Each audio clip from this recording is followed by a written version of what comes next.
ಎಲ್ಲರೂ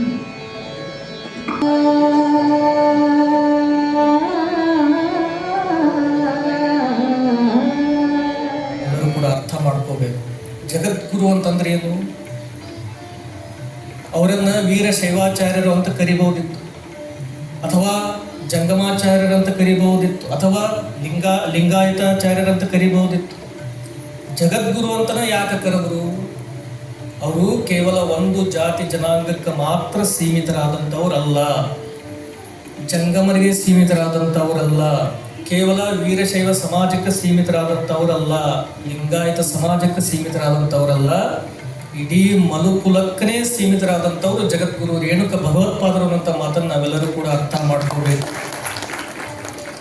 ಅವರು ಬೋಧನೆ ಮಾಡಿರುವಂಥ ಸಿದ್ಧಾಂತ ಕೇವಲ ಒಂದು ಜಾತಿ ಜನಾಂಗಕ್ಕೆ ಮಾತ್ರ ಸೀಮಿತವಾದಂಥದ್ದಲ್ಲ.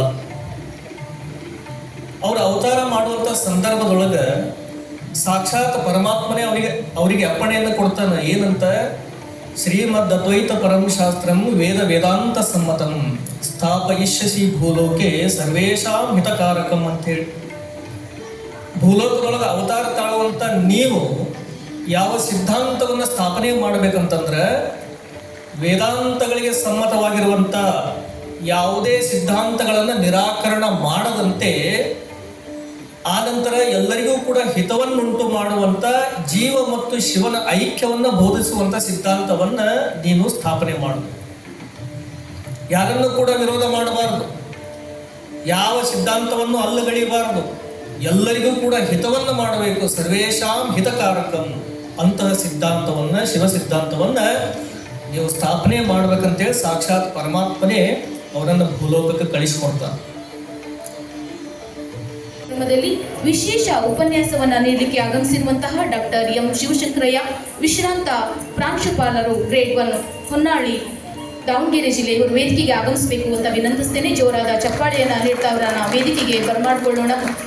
ಶ್ರೀ ಬಂಗಾರೇಶ್ ಹಿರೇಮಠ್, ಅಧ್ಯಕ್ಷರು, ಅಖಿಲ ಕರ್ನಾಟಕ ಜಂಗಮ ಕ್ಷೇಮಾಭಿವೃದ್ಧಿ ಮಹಾಸಭಾ ರಾಜ್ಯ ಯುವ ಘಟಕ ಧಾರವಾಡ, ಇವರಿಗೂ ಕೂಡ ನಾನು ಗೌರವಪೂರ್ವಕವಾಗಿ ಚಪ್ಪಾಳೆಯನ್ನ ನೀಡ್ತಾ ವೇದಿಕೆಗೆ ಬರಮಾಡ್ಕೊಳ್ತಾ ಇದ್ದೇನೆ. ಮಾನ್ಯರು ವೇದಿಕೆಗೆ ಆಗಮಿಸಬೇಕಾಗಿ ವಿನಂತಿಸ್ತೇನೆ.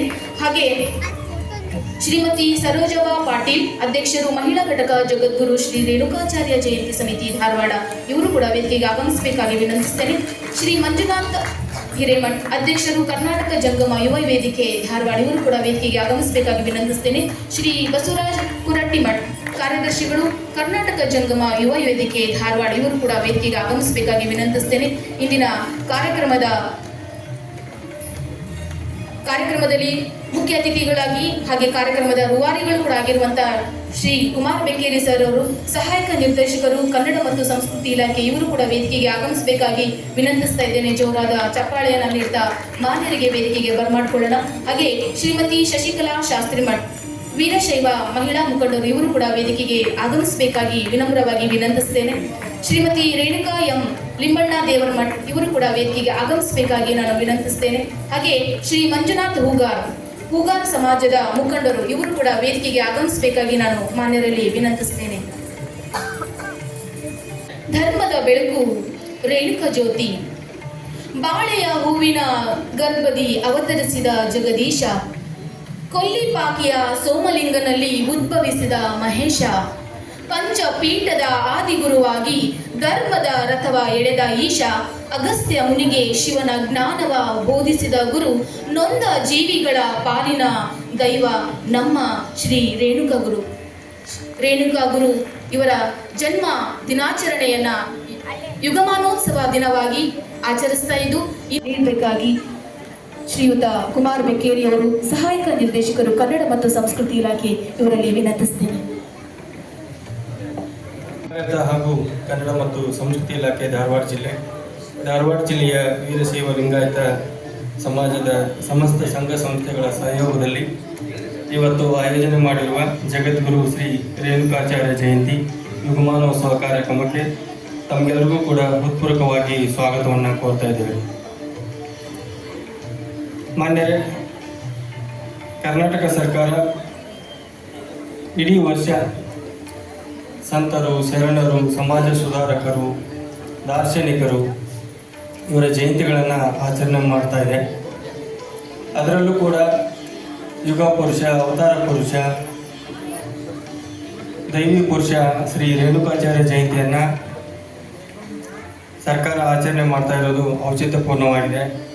ಯಾಕಂದರೆ ಶ್ರೀ ರೇಣುಕಾಚಾರ್ಯ ಅವರು ವೀರಶೈವ ಧರ್ಮದ ಸ್ಥಾಪನಾಚಾರ್ಯರು, ಪಂಚಾಚಾರ್ಯರಲ್ಲಿ ಒಬ್ಬರು. ಅವರು ಭಾರತಾದ್ಯಂತ ನಡೆದಾಡಿ ಧರ್ಮ ತತ್ವವನ್ನು ಪ್ರಸಾರ ಮಾಡಿದವರು. ಮುಖ್ಯವಾಗಿ ಸಿದ್ಧಾಂತ ಶಿಖಾಮಣಿಯನ್ನು ಕೊಡುಗೆಯಾಗಿ ನಮ್ಮ ದೇಶಕ್ಕೆ ನೀಡಿದ ಮಹಾಪುರುಷರು. ಸಾಮರಸ್ಯ, ಸಹಬಾಳ್ವೆ, ಸೌಹಾರ್ದತೆ ಬದುಕನ್ನು ತಮ್ಮ ತತ್ವಗಳ ಮೂಲಕ ಬೋಧಿಸಿದಂಥ ಮಹಾಪುರುಷ ಶ್ರೀ ರೇಣುಕಾಚಾರ್ಯ ಅವರು. ಕರ್ನಾಟಕ ಸರ್ಕಾರ ಅವರ ಜಯಂತಿಯನ್ನು ಯುಗಮಾನೋತ್ಸವ ಹೆಸರಿನಲ್ಲಿ ಇವತ್ತು ರಾಜ್ಯ, ಜಿಲ್ಲೆ ಹಾಗೂ ತಾಲೂಕುಗಳಲ್ಲಿ ಸರ್ಕಾರಿ ಕಾರ್ಯಕ್ರಮವಾಗಿ ಆಚರಣೆ ಮಾಡ್ತಾ ಇರೋದು ಬಹಳ ಔಚಿತ್ಯಪೂರ್ಣವಾಗಿದೆ. ಇವತ್ತು ರಾಜ್ಯಾದ್ಯಂತ ಸಮಾಜದ ಸಂಘ ಸಂಸ್ಥೆಗಳ ಸಹಯೋಗದಲ್ಲಿ ಒಂದು ಉತ್ಸವದ ರೀತಿಯಲ್ಲಿ ಜಯಂತಿ ಕಾರ್ಯಕ್ರಮ ಆಚರಣೆ ಆಗ್ತಾ ಇದೆ. ಧಾರವಾಡ ಜಿಲ್ಲಾ ಮಟ್ಟದ ಕಾರ್ಯಕ್ರಮ ಇಲ್ಲಿ ಆಯೋಜನೆಗೊಂಡಿದೆ. ಈ ಒಂದು ಕಾರ್ಯಕ್ರಮಕ್ಕೆ ದಿವ್ಯ ಸಾನ್ನಿಧ್ಯವನ್ನು ವಹಿಸಿರುವಂಥ ಶ್ರೀ ಷಟ್ಸ್ಥಲ ಬ್ರಹ್ಮ ಅಭಿನವ ಶಾಂತಲಿಂಗ ಶಿವಾಚಾರ್ಯ ಸ್ವಾಮೀಜಿಗಳು ಸಾನ್ನಿಧ್ಯವನ್ನು ವಹಿಸಿದ್ದಾರೆ. ಅವರಿಗೆ ಮೊದಲಿಗೆ ಗೌರವಪೂರ್ವಕವಾಗಿ ಜಿಲ್ಲಾಡಳಿತ ವತಿಯಿಂದ ವೈಯಕ್ತಿಕವಾಗಿ ಹಾಗೂ ತಮ್ಮೆಲ್ಲರ ಪರವಾಗಿ ಸ್ವಾಗತವನ್ನು ಕೋರ್ತಾ ಇದ್ದೀನಿ.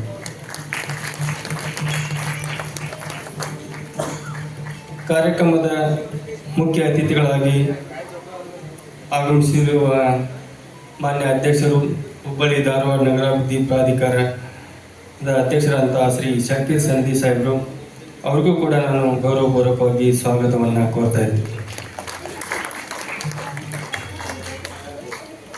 ಇವತ್ತು ಜಗದ್ಗುರು ಶ್ರೀ ರೇಣುಕಾಚಾರ್ಯ ಅವರ ಕುರಿತು ವಿಶೇಷ ಉಪನ್ಯಾಸವನ್ನು ನೀಡಲು ದೂರದ ದಾವಣಗೆರೆ ಜಿಲ್ಲೆ ಹೊನ್ನಾಳಿಯಿಂದ ಆಗಮಿಸಿರುವಂಥ ಡಾಕ್ಟರ್ ಎಂ ಶಿವಶಂಕರಯ್ಯ ಅವರು, ವಿಶ್ರಾಂತ ಪ್ರಾಂಶುಪಾಲರು, ಗ್ರೇಡ್ 1 ದರ್ಜೆ ಪ್ರಾಂಶುಪಾಲರು, ಅವರಿಗೆ ಕೂಡ ನಾನು ಸ್ವಾಗತವನ್ನು ಕೋರ್ತಾ ಇದ್ದೇನೆ.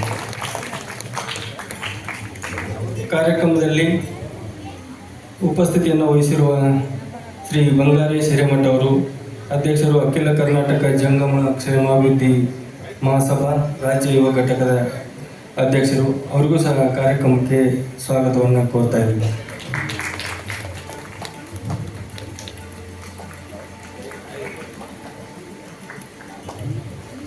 ಕಾರ್ಯಕ್ರಮಕ್ಕೆ ಸಹಕಾರವನ್ನು ನೀಡಿ ವೇದಿಕೆ ಮೇಲೆ ಉಪಸ್ಥಿತಿಯನ್ನು ವಹಿಸಿರುವಂಥ ಜಗದ್ಗುರು ಶ್ರೀ ರೇಣುಕಾಚಾರ್ಯ ಜಯಂತಿ ಸಮಿತಿಯ ಮಹಿಳಾ ಘಟಕದ ಅಧ್ಯಕ್ಷರಾದಂಥ ಶ್ರೀಮತಿ ಸರೋಜಾ ಪಾಟೀಲ್ ಮೇಡಮ್, ಅವರಿಗೂ ಕೂಡ ನಾನು ಸ್ವಾಗತವನ್ನು ಕೋರ್ತಾ ಇದ್ದೀನಿ.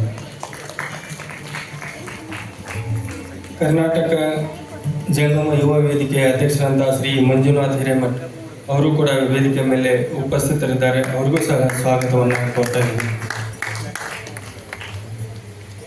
ಕರ್ನಾಟಕ ಜಂಗಮ ಯುವ ವೇದಿಕೆಯ ಕಾರ್ಯದರ್ಶಿಗಳಾದಂಥ ಶ್ರೀ ಬಸವರಾಜ್ ಕೊರಟಿಮಠ್, ಅವ್ರಿಗೂ ಸಹ ಈ ಒಂದು ಕಾರ್ಯಕ್ರಮಕ್ಕೆ ಸ್ವಾಗತವನ್ನು ಕೋರ್ತಾ ಇದ್ದೀನಿ. ವೇದಿಕೆ ಮೇಲೆ ಆಸೀನರಾಗಿರುವಂಥ ವೀರಶೈವ ಮಹಿಳಾ ಮುಖಂಡರಾದಂಥ ಶ್ರೀಮತಿ ಶಶಿಕಲಾ ಶಾಸ್ತ್ರಿ ಮಠ್ ಅವ್ರಿಗೂ ಸಹ ಕಾರ್ಯಕ್ರಮಕ್ಕೆ ಸ್ವಾಗತವನ್ನು ಕೋರ್ತಾ ಇದ್ದೀನಿ.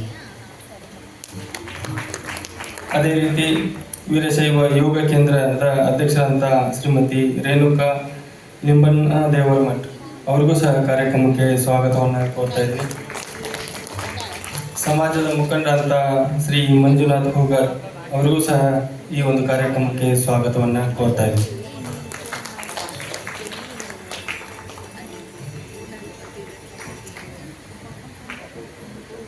ಜಗದ್ಗುರು ಶ್ರೀ ರೇಣುಕಾಚಾರ್ಯ ಜಯಂತಿ ಯುಗಮಾನೋತ್ಸವ ಕಾರ್ಯಕ್ರಮಕ್ಕೆ ಆಗಮಿಸಿರುವಂಥ ಧಾರವಾಡ ಜಿಲ್ಲೆಯ ವೀರಶೈವ ಸಮಾಜದ ಮತ್ತು ವಿವಿಧ ಸಮಾಜದ ಮುಖಂಡರಿಗೂ ಕೂಡ ನಾನು ಜಿಲ್ಲಾಡಳಿತ ಪರವಾಗಿ ಸ್ವಾಗತವನ್ನು ಕೋರ್ತಾ ಇದ್ದೇನೆ. ಮಾಧ್ಯಮದ ಎಲ್ಲ ಮಿತ್ರರು ಕೂಡ ಈ ಒಂದು ಜಯಂತಿ ಕಾರ್ಯಕ್ರಮಕ್ಕೆ ಸ್ವಾಗತವನ್ನು ಕೋರ್ತಾ ಇದ್ದೀನಿ. ಮತ್ತೊಮ್ಮೆ ಜಗದ್ಗುರು ಶ್ರೀ ರೇಣುಕಾಚಾರ್ಯ ಜಯಂತಿ ಯುಗಮಾನೋತ್ಸವ ಕಾರ್ಯಕ್ರಮಕ್ಕೆ ಸರ್ವರಿಗೂ ಕೂಡ ಸ್ವಾಗತ, ಸುಸ್ವಾಗತ, ವಂದನೆ. ಗೌರವದಿಂದ ಸ್ವಾಗತ ಕೋರಿದ ಮಾನ್ಯ ಸಹಾಯಕ ನಿರ್ದೇಶಕರಿಗೂ ಕೂಡ ಪುಷ್ಪವನ್ನು ಸಮರ್ಪಿಸಿ ಸ್ವಾಗತಿಸ್ಕೋಬೇಕಾಗಿ ನಾನು ವಿನಂತಿಸಿಕೊಳ್ತಾ ಇದ್ದೇನೆ. ರಿಂದ ಉದ್ಭವಿಸಿದ ಅಯುನಿಜಿತ ಸಂಭೂತರು, ಸಿದ್ಧಾಂತ ಶಿಖಾಮಣಿಯ ಬೋಧಕರು, ವೀರಶೈವ ಪಂಚಪೀಠಗಳಲ್ಲಿ ಮೊದಲಿಗರು, ಅವತಾರ ಪುರುಷರು ನಮ್ಮ ಶ್ರೀ ರೇಣುಕರು. ಯುಗದ ಪುರುಷರು, 5 ದಿಕ್ಕುಗಳಲ್ಲಿ ಪಂಚಪೀಠಗಳನ್ನು ಸ್ಥಾಪಿಸಿದಂತಹ ಪೂಜ್ಯರು, ಧರ್ಮ ಪ್ರಚಾರಕ್ಕಾಗಿ ದೇಶಾದ್ಯಂತ ಸಂಚರಿಸಿ ಮಹಾಯೋಗಿ ಎನಿಸಿಕೊಂಡಂಥವರು ನಮ್ಮ ಶ್ರೀ ರೇಣುಕರು. ಇಂತಹ ರೇಣುಕಾಚಾರ್ಯರ ಜಯಂತಿಯನ್ನ ಯುಗಮಾನೋತ್ಸವವಾಗಿ ನಾವು ಇಂದು ಆಚರಿಸ್ತಾ ಇದ್ದೇವೆ. ಇಂದಿನ ಈ ಆಚರಣೆಯ ಉದ್ಘಾಟನೆಯನ್ನ ವೇದಿಕೆ ಮೇಲಿರುವಂತಹ ಸರ್ವ ಮಾನ್ಯರು ಒಟ್ಟಾಗಿ ಸೇರಿ ದೀಪ ಬೆಳಗಿಸುವ ಮುಖೇನ ಕಾರ್ಯಕ್ರಮವನ್ನು ಉದ್ಘಾಟಿಸಬೇಕಾಗಿ ನಾನು ವಿನಂತಿಸ್ತಾ ಇದ್ದೇನೆ. ಶ್ರೀ ರೇಣುಕಾಚಾರ್ಯರ ಭಾವಚಿತ್ರಕ್ಕೆ ಪುಷ್ಪ ನಮನವನ್ನ ಅರ್ಪಿಸಬೇಕಾಗಿ ನಾನು ಸರ್ವ ಮಾನ್ಯರಲ್ಲಿ ವಿನಂತಿಸ್ತಾ ಇದ್ದೇನೆ. ಶಾಸ್ತ್ರಿಯವರು, ಶ್ರೀ ಮಂಜಯ್ಯ ಅಡವಿ ಸ್ವಾಮಿ ಮಠ ಶಾಸ್ತ್ರಿಯವರು, ಬಸಯ್ಯ ಹಿರೇಮಠ ಶಾಸ್ತ್ರಿಯವರು ಆಗಮಿಸಬೇಕಾಗಿ ನಾನು ವಿನಂತಿಸ್ತಾ ವೇದಘೋಷವನ್ನ ಪ್ರಾರಂಭಿಸಬೇಕಾಗಿ ವಿನಂತಿಸ್ತೇನೆ. ತ್ರೈಲೋಕ್ಯ ಸಂಪದಾಲೈಕ್ಯ ಸಮುಲ್ಲೇಖನ ವಿತ್ತಯೇ ಸಚ್ಚಿದಾನಂದ ರೂಪಾಯ ಶುಚಾಯ ನಮಃ. ನಮಃ ಶಿವಾಯ ಶಾಂತಾಯ ನಮಃ ಸೋಮಾಯ ಶಂಭವೇ ನಮಃ ಶಿವಾಯ ಕಲ್ಯಾಣೇ ಪದಯತೆ ನಮೋ ನಮಃ.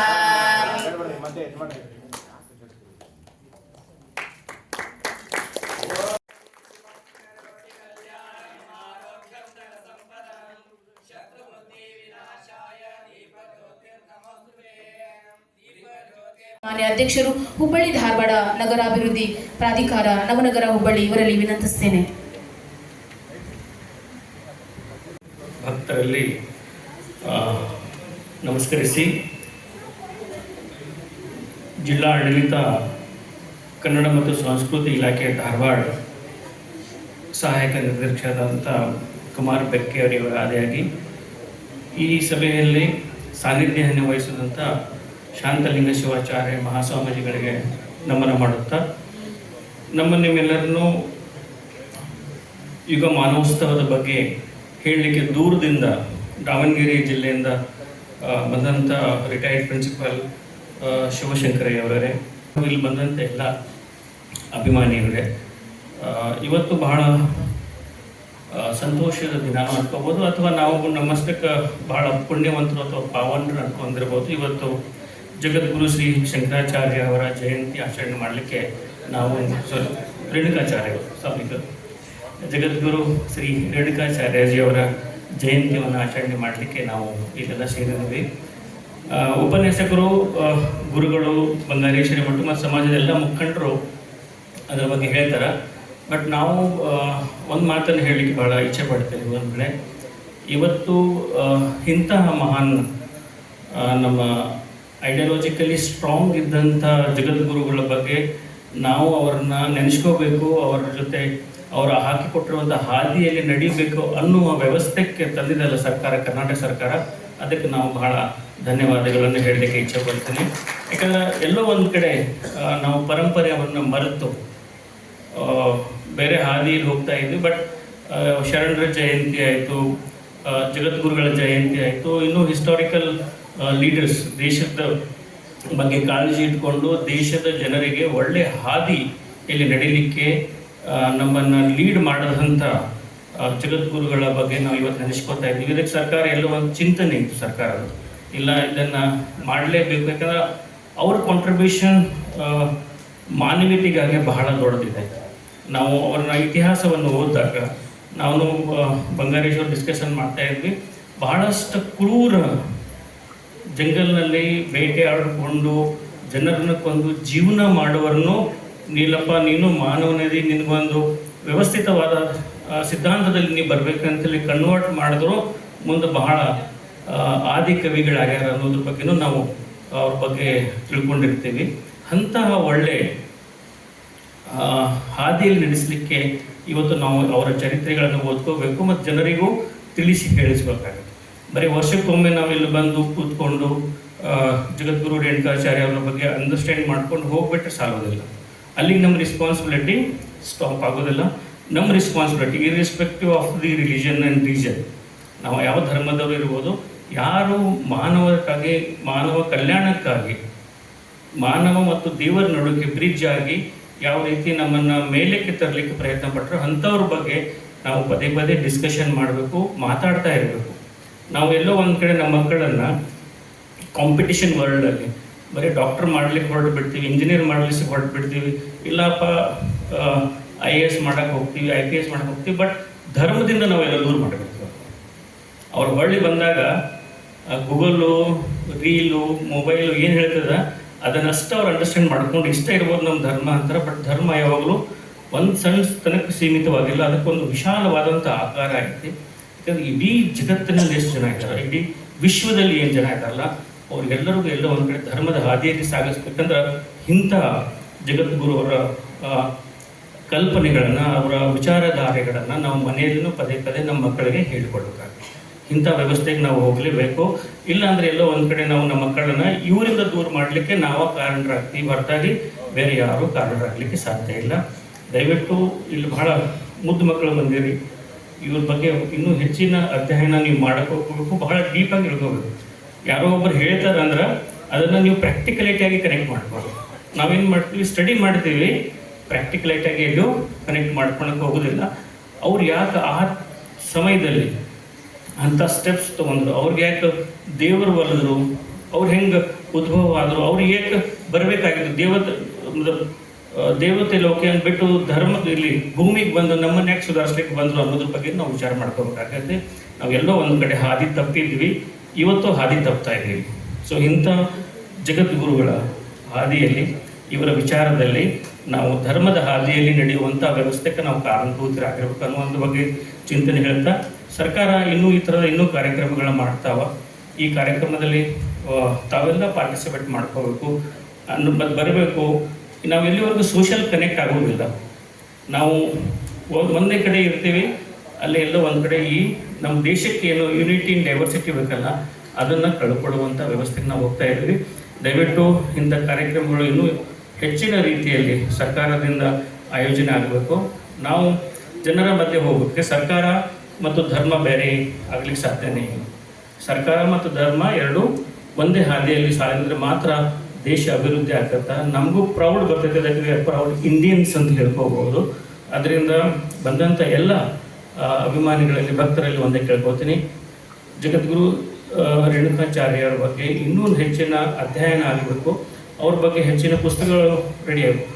ಇದು ಬರೀ ನಮ್ಮದೇ ಜವಾಬ್ದಾರಿ ಅಂದ್ರೆ ಕುಮಾರ್ ಬೆಕ್ಕೇರಿ ಸಾಹೇಬರ ಜವಾಬ್ದಾರಿ ಆಗಬಾರ್ದು, ಇದು ಎವ್ರಿ ಇಂಡಿವಿಜುವಲ್ ಮನುಷ್ಯನ ಜವಾಬ್ದಾರಿ ಆಗಬೇಕು.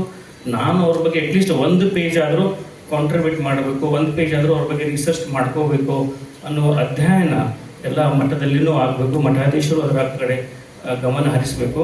ಅಂದ್ರೇ ನಾವು ಅವ್ರನ್ನ ಫಾಲೋ ಮಾಡಿರಬೇಕು, ಸ್ವಾರ್ಥಕ ಆಗ್ತದೆ ಅಂತೇಳಿ ನಾನು ನಂಬಿದ್ದೀನಿ.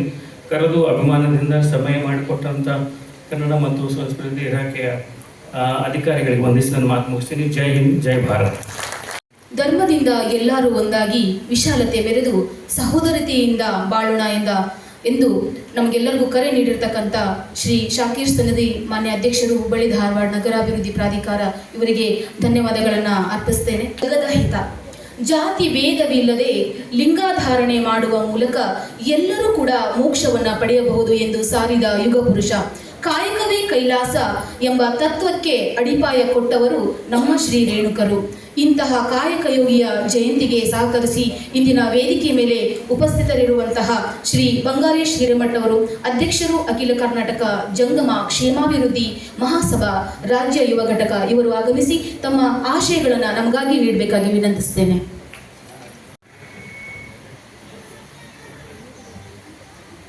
ಆದಿಗುರು ರೇಣುಕರನ್ನ, ಬಸವಾದಿ ಪ್ರಮುಖರನ್ನ ನನ್ನ ಹೃದಯ ಮಂದಿರದಲ್ಲಿ ಸ್ಮರಿಸುತ್ತಾ, ಎಲ್ಲರಿಗೂ ಕೂಡ ಮೊದಲಿಗೆ ರೇಣುಕ ಜಯಂತಿಯ ಹಾರ್ದಿಕ ಶುಭಾಶಯಗಳನ್ನು ಕೂಡ ಕೋರುತ್ತಾ, ಈ ಒಂದು ಸುಂದರ ಕಾರ್ಯಕ್ರಮದ ಸಾನ್ನಿಧ್ಯವನ್ನು ವಹಿಸಿರ್ತಕ್ಕಂತಹ ಪರಮ ಪೂಜ್ಯ ಅಭಿನವ ಶಾಂತಲಿಂಗ ಶಿವಾಚಾರ್ಯ ಮಹಾಸ್ವಾಮಿಗಳ ಪಾದಗಳಿಗೂ ಕೂಡ ಭಕ್ತಿಪೂರ್ವಕವಾಗಿರತಕ್ಕಂಥ ನಮನಗಳನ್ನು ಸಲ್ಲಿಸುತ್ತಾ, ಅದೇ ರೀತಿ ಈ ಕಾರ್ಯಕ್ರಮದ ಉಪನ್ಯಾಸಕರಾಗಿ ಆಗಮಿಸಿರ್ತಕ್ಕಂಥ ಹಿರಿಯರು ಆಗಿರ್ತಕ್ಕಂಥ ಎಂ ಶಿವಶಂಕರಯ್ಯನವರೇ ಹಾಗೂ ಆತ್ಮೀಯ ಸಹೋದರ ಮಿತ್ರರು ಆಗಿರತಕ್ಕಂತಹ ನಮ್ಮ ಹುಬ್ಬಳ್ಳಿ ಧಾರವಾಡ ನಗರಾಭಿವೃದ್ಧಿ ಪ್ರಾಧಿಕಾರದ ಅಧ್ಯಕ್ಷರು ಆಗಿರತಕ್ಕಂಥ ಶಾಕೀರ್ ಸನದಿಯವರೇ ಹಾಗೂ ಕನ್ನಡ ಮತ್ತು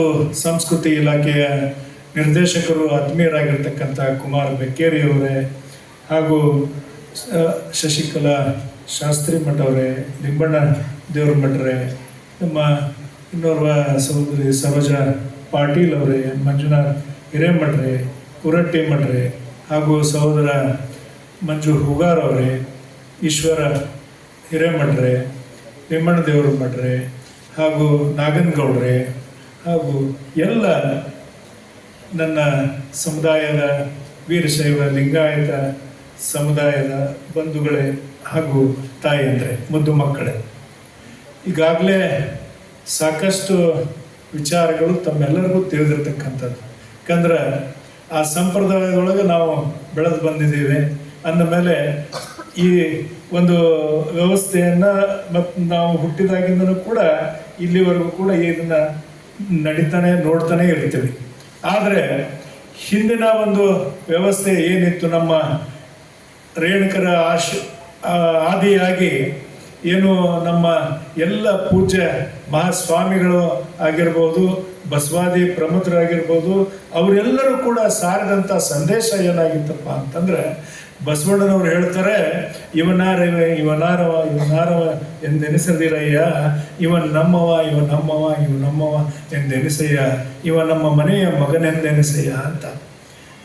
ಅದೇ ರೀತಿ ನಮ್ಮ ರೇಣುಕರಾದರೂ ಕೂಡ ಹೇಳಿದ್ದೇನು ಅಂತಂದ್ರೆ, ಮಾನವ ಧರ್ಮಕ್ಕೆ ಜಯವಾಗಲಿ, ಧರ್ಮದಿಂದಲೇ ವಿಶ್ವಕ್ಕೆ ಶಾಂತಿ ಅಂತ. ನೋಡ್ರಿ, ಯಾವ ಮಹಾಪುರುಷರು ಯಾವತ್ತೂ ಕೂಡ ಯಾವ ಭೇದವನ್ನು ನಾವು ಕಾಣಲಿಲ್ಲ ಅವರಲ್ಲಿ. ಅವರೆಲ್ಲ ಕೊಟ್ಟಿರ್ತಕ್ಕಂಥ ಸಂದೇಶ ಒಂದೇ ತತ್ವ ಮತ್ತು ಒಂದೇ ಸಿದ್ಧಾಂತವನ್ನು ಸಾರ್ತದೆ.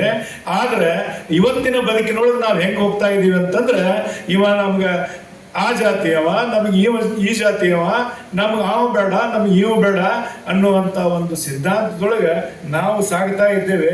ಅಂಥ ಒಂದು ವ್ಯವಸ್ಥೆಯೊಳಗೆ ಇವತ್ತು ನಿಜವಾಗೂ ಕೂಡ ಈ ಜಗತ್ತಿಗೆ ತನ್ನನ್ನೇ ತಾನು ಸಮರ್ಪಿಸಿಕೊಂಡಿರ್ತಕ್ಕಂಥ ಯಾವುದಾದ್ರೂ ಜನಾಂಗ ಐತಿ ಅಂತಂದ್ರೆ, ನಾನು ಗಂಟಾ ಘೋಷವಾಗಿ ಹೇಳಲಿಕ್ಕೆ ಇಚ್ಛೆ ಪಡ್ತೀನಿ, ಅದು ಜಂಗಮ ಸಮುದಾಯ ಅನ್ನುವಂಥದ್ದು. ಯಾಕಪ್ಪ ಉಳಿದಂಥವ್ರು ಮಾಡಿಲ್ಲೇನೋ ಅನ್ನುವಂಥ ಪ್ರಶ್ನೆ ಕೂಡ ಬರ್ತದೆ. ಎಲ್ಲರೂ ಕೂಡ ಮಾಡಿದ್ದಾರೆ. ಆದರೆ ಈ ನಾಡು, ನುಡಿ, ಸಂಸ್ಕೃತಿ ಉಳಿಬೇಕಾದ್ರೆ ಈ ಜಗತ್ತಿಗೆ ತನ್ನದೇ ಆದಂಥ ಕೊಡುಗೆಯನ್ನು ಕೊಟ್ಟಿರ್ತಕ್ಕಂಥ ಕೀರ್ತಿ ನಮ್ಮ ಸಮುದಾಯಕ್ಕೆ ಹೆಚ್ಚಿದೆ ಅಂತಂದ್ರೆ ತಪ್ಪಾಗ್ಲಿಕ್ಕಿಲ್ಲ ಅನ್ನುವಂಥ ಭಾವನೆ ನನ್ನಲ್ಲಿದೆ. ಯಾಕಂದ್ರೆ ಇವತ್ತು ಮನೆಯ ಮಕ್ಕಳನ್ನ ನಾವು ಒಂದು ತಾಸು ಎಲ್ಲ ಜಾತ್ರೆಗೆ ಹೋದಾಗ ಕಳೆದು ಕಾಣಲಿಲ್ಲ ಅಂತಂದ್ರೆ ಹುಡುಕಾಡ್ತೀವಿ, ಸಿಗ್ಲಿಲ್ಲ ಅಂತ ಹೇಳಿ, ಅದೇ ತಾಯಿ ಆ ತಾಯಿ ಹಡದ ಮಗವನ್ನ ಸಮಾಜಕ್ಕೋಸ್ಕರ ಕೊಟ್ಟು ಆ ಒಂದು ಬಾಂಧವ್ಯ, ಮಕ್ಕಳು, ತಂದೆ ತಾಯಿ ಮಕ್ಕಳು ಕುಟುಂಬದ ಬಾಂಧವ್ಯ ಏನೈತಿ, ಆ ಬಾಂಧವ್ಯದಿಂದ ಹೊರಗಿಡಿಸಿ ಅವರನ್ನ ಸಮಾಜಕ್ಕಾಗಿ ಮುಡುಪಾಗಿಟ್ಟಿರ್ತಕ್ಕಂಥ ಕೀರ್ತಿ ಯಾವುದಪ್ಪ ಅಂತಂದ್ರೆ ಅದು ನಮ್ಮ ಸಮುದಾಯ ಅನ್ನುವಂಥ ವಿಚಾರವನ್ನು ಕೂಡ ನಾನು ಇವತ್ತು ಹೇಳಲಿಕ್ಕೆ ಕೊಡ್ತೇನೆ. ಅಂಥ ಒಂದು ಸಮುದಾಯ ಇವತ್ತು ಬಹಳಷ್ಟು ಕಷ್ಟಕರ ಪರಿಸ್ಥಿತಿ ಒಳಗೆ ನಾವು ಬಂದಿರ್ತಿದ್ದೇವೆ. ಯಾಕಂತಂದ್ರೆ ನಮಗೆ ಯಾವ ಒಂದು ವ್ಯವಸ್ಥೆ ಒಳಗೂ ಕೂಡ ಅನುಕೂಲ ಇಲ್ಲ, ಯಾವ ಒಂದು ವ್ಯವಸ್ಥೆಯಲ್ಲೂ ಕೂಡ ಎಂದು ಪ್ರಾತಿನಿಧ್ಯ ಇಲ್ಲ. ಇವತ್ತು ಅಂಥ ಒಂದು ವ್ಯವಸ್ಥೆ ಒಳಗೆ ನಾವು ಇದ್ದೇವೆ. ಆ ಕಾರಣಕ್ಕಾಗಿ ನಿಮ್ಮೆಲ್ಲರಿಗೂ ಕೂಡ ಕೇಳ್ಕೊಳ್ಳೋದು ಇಷ್ಟೇ, ಎಲ್ಲಿವರೆಗೂ ಕೂಡ ನೀವು ಸಂಘಟಿತರಾಗೋದಿಲ್ಲ ಅಲ್ಲಿವರೆಗೂ ಕೂಡ ನಿಮ್ಗೆ ಯಾರು ಕೈ ಹಿಡಿಯಂಗಿಲ್ಲ. ಮತ್ತೆ ನಿಮ್ಮನ್ನ ಎಷ್ಟು ಸಾಧ್ಯ ಆಗ್ತದೋ ಅಷ್ಟು ಉಪಯೋಗವನ್ನ ಮಾಡ್ತಾರೆ, ಕೈ ಬಿಡ್ತಾರೆ. ಅದಕ್ಕೆ ನೀವು ಸಂಘಟನೆ ಆಗ್ರಿ. ನೀವು ಸಂಘಟನೆ ಆದಾಗ ಮಾತ್ರ ನಿಮ್ಮ ಏನು ಬೇಕು ಬೇಡಗಳಿದಾವ, ನಿಮ್ಮ ಮಕ್ಕಳ ಭವಿಷ್ಯಕ್ಕೆ ಏನು ಅನುಕೂಲಗಳನ್ನು ನಾವು ಸರ್ಕಾರದ ನಿಟ್ಟಿನಲ್ಲಿ ಮಾಡ್ಕೊಳ್ಳೋಕೆ ಸಾಧ್ಯ ಇದೆ, ಅದೆಲ್ಲದಕ್ಕೂ ಕೂಡ ನಾವು ಬಡದಾಡಲಿಕ್ಕೆ ಆಗಲಿ, ಬೇಡಿಕೆಯನ್ನ ಇಡ್ಲಿಕ್ಕೆ ಆಗಲಿ ಸಾಧ್ಯ ಅನ್ನುವಂಥ ಮಾತನ್ನ ಹೇಳ್ತಾ, ನನಗೆ ಎರಡು ಮಾತಾಡಲಿಕ್ಕೆ ಅವಕಾಶ ಮಾಡಿಕೊಟ್ಟಿರ್ತಕ್ಕಂಥ ಎಲ್ಲ ಗುರು ಹಿರಿಯರಿಗೆ, ತಾಯಂದರಿಗೆ ವಂದಿಸಿ ನನ್ನ ಎರಡು ಮಾತನ್ನ ಮುಗಿಸ್ತೀನಿ. ಜೈ ಹಿಂದ್, ಜೈ ಕನ್ನಡ.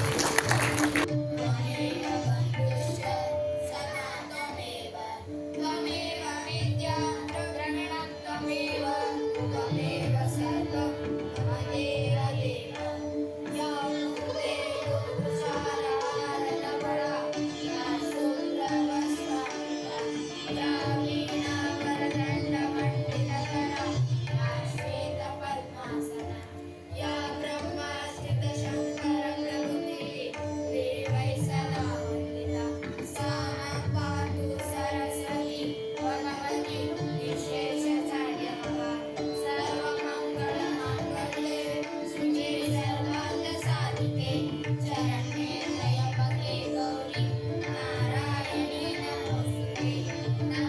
ಇಂದಿನ ಕಾರ್ಯಕ್ರಮಕ್ಕೆ ಆಗಮಿಸಿ ಶುಭ ಕೋರಿದಂತಹ ಮಾನ್ಯ ಅಧ್ಯಕ್ಷರಿಗೆ ಧನ್ಯವಾದಗಳನ್ನು ಅರ್ಪಿಸ್ತಾ ಇದ್ದೇನೆ. ಧನ್ಯವಾದಗಳು. ಶ್ರೀ ರೇಣುಕಾಚಾರ್ಯರ ತತ್ವಗಳನ್ನು ಕುರಿತು ಅದರ ತಿರುಳನ್ನು ತಮ್ಮ ಮಾತುಗಳಲ್ಲಿ ನಮಗಾಗಿ ವ್ಯಕ್ತಪಡಿಸಿದಂತಹ ಶ್ರೀ ಬಂಗಾರೇಶ್ ಹಿರೇಮಠ್ ಸರ್ ಅವರಿಗೆ ಕೂಡ ನಾನು ಧನ್ಯವಾದಗಳನ್ನು ಅರ್ಪಿಸ್ತಾ ಇದ್ದೇನೆ. ಇಂದಿನ ಕಾರ್ಯಕ್ರಮಕ್ಕೆ ವಿಶೇಷ ಉಪನ್ಯಾಸಕರಾಗಿ ಆಗಮಿಸಿರುವಂತಹ ಡಾಕ್ಟರ್ ಎಂ ಶಿವಶಂಕರಯ್ಯ, ವಿಶ್ರಾಂತ ಪ್ರಾಂಶುಪಾಲರು ಗ್ರೇಡ್ 1 ಹೊನ್ನಾಳಿ ದಾವಣಗೆರೆ ಜಿಲ್ಲೆ. ಇವರು ಮಾಜಿ ಸಚಿವರಾಗಿರ್ತಕ್ಕಂಥ ಶ್ರೀ ರೇಣುಕಾಚಾರ್ಯರ ಸಹೋದರರು ಅಂತ ಹೇಳಿಕೆ ನನಗೆ ಬಹಳಷ್ಟು ಹೆಮ್ಮೆ ಅನಿಸ್ತಾ ಇದೆ. ಮಾನ್ಯರು ಆಗಮಿಸಿ ಇಂದಿನ ಕಾರ್ಯಕ್ರಮದಲ್ಲಿ ತಮ್ಮ ಉಪನ್ಯಾಸವನ್ನು ನಮಗೆಲ್ಲ ನೀಡಬೇಕಾಗಿ ವಿನಂತಿಸ್ತಾರೆ. ಶ್ರೀ ರೇಣುಕಾಚಾರ್ಯಾಯಾಹ ಕುಲ್ಯಪಾಕ ಸೋಮೇಶ್ವರ ಲಿಂಗೋದ್ಭವಾಯ ರಂಭಾಪುರಿ ನಿವಾಸಾಯ ಮತಂಗ ಅಗಸ್ತ್ಯ ಮುನಿ ವೀರಶೈವ ಮತ ತತ್ವಬೋಧಕಾಯ ಸಂಭವಾಮಿ ಯುಗೆ ಯುಗೆ ಸಂಭವಾಮಿ ಯುಗೆ ಯುಗೆ ಸಂಭವಾಮಿ ಯುಗೆ ಯುಗೆ.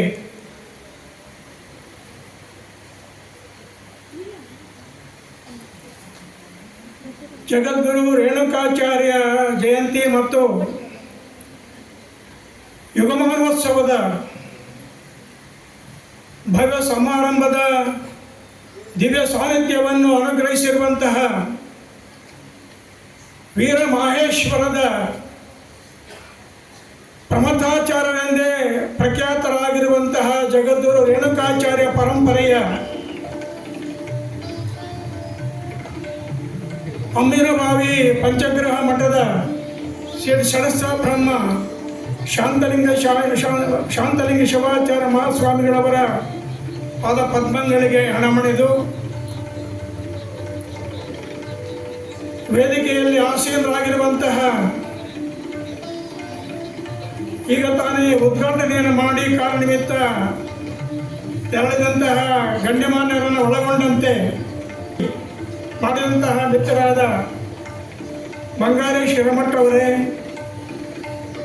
ಈ ಒಂದು ವೇದಿಕೆಯಲ್ಲಿ ಉಪಸ್ಥಿತಿರುವಂತಹ ಜಗದ್ಗುರು ರೇಣುಕಾಚಾರ್ಯರ ಅಭಿಮಾನಿ ಬಂಧುಗಳೇ ಮತ್ತು ಎಲ್ಲ ಸಂಘಟನೆಗಳ ಮುಖ್ಯಸ್ಥರೇ ಹಾಗೂ ಮಾಧ್ಯಮ ಮಿತ್ರರೇ,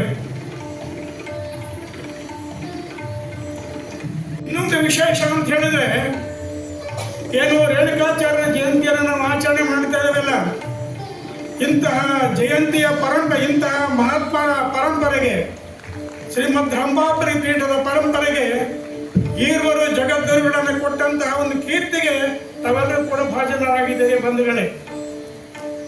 ಅವರು ಮಹಾತಪಸ್ವಿಗಳಾಗಿ 1948ರಲ್ಲಿ ತಿಪ್ಟೂರಿನ ಪುರಪ್ರವೇಶ ಸಂದರ್ಭದಲ್ಲಿ ಮಾನವ ಧರ್ಮಕ್ಕೆ ಜಯವಾಗಲಿ, ಧರ್ಮದಿಂದಲೇ ವಿಶ್ವಕ್ಕೆ ಶಾಂತಿ ಎಂಬ ಘೋಷಣೆಯನ್ನು ಮಾಡಿದಂತಹ ಮಹಾತಪಸ್ವಿ, 3 ಕೋಟಿ ಲಿಂಗ ಸ್ಥಾಪನೆಯ ಕನಸನ್ನು ಕಂಡಂತಹ ಲಿಂಗಾನುಷ್ಠಾನ ತಪಸ್ವಿಗಳು ವೀರ ಗಂಗಾಧರ ಶಿವಾಚಾರ್ಯರು ಹಾಗೂ ಪ್ರಸ್ತುತ ಜಗದ್ಗುರು ಆಗಿರುವಂತಹ ಏನು ಸಾಹಿತ್ಯ ಸಂಸ್ಕೃತಿ ಸಂವರ್ಧಿಸಲಿ, ಶಾಂತಿ ಸರ್ವರಿಗಾಗಲಿ ಅಂತಕ್ಕಂತಹ ಮಾತನ್ನ ಹೇಳಿದಂತಹ ಪ್ರಸ್ತುತ ಜಗದ್ಗುರು ಡಾಕ್ಟರ್ ವೀರ ಸೋಮೇಶ್ವರ ಶಿವಾಚಾರ್ಯ ಭಗವತ್ಪಾದರು. ಹಾಗಾಗಿ ಇಂತಹ ನೆಲದಲ್ಲಿ ಇವತ್ತು ಈ ಒಂದು ಕಾರ್ಯಕ್ರಮ ನಡೀತಾ ಇದೆ. ಇನ್ನೊಂದು ಮಾತೇನಪ್ಪ ಅಂತ ಹೇಳಿದ್ರೆ, ಈ ವೇದಿಕೆ ಏನಿದೆಯಲ್ಲ, ಇದು ದಿವಂಗತ ಆಲೂರು ವೆಂಕಟರಾಯರ ಒಂದು ವೇದಿಕೆ.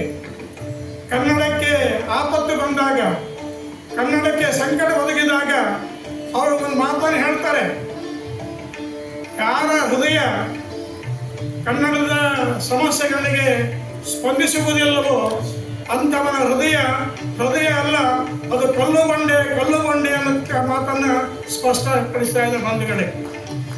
ಅಂತಹ ಮಹನೀಯರ ವೇದಿಕೆ ಇದಾಗಿದೆ. ನಾನೊಂದು ಮಾತನ್ನು ಹೇಳಿದೆ,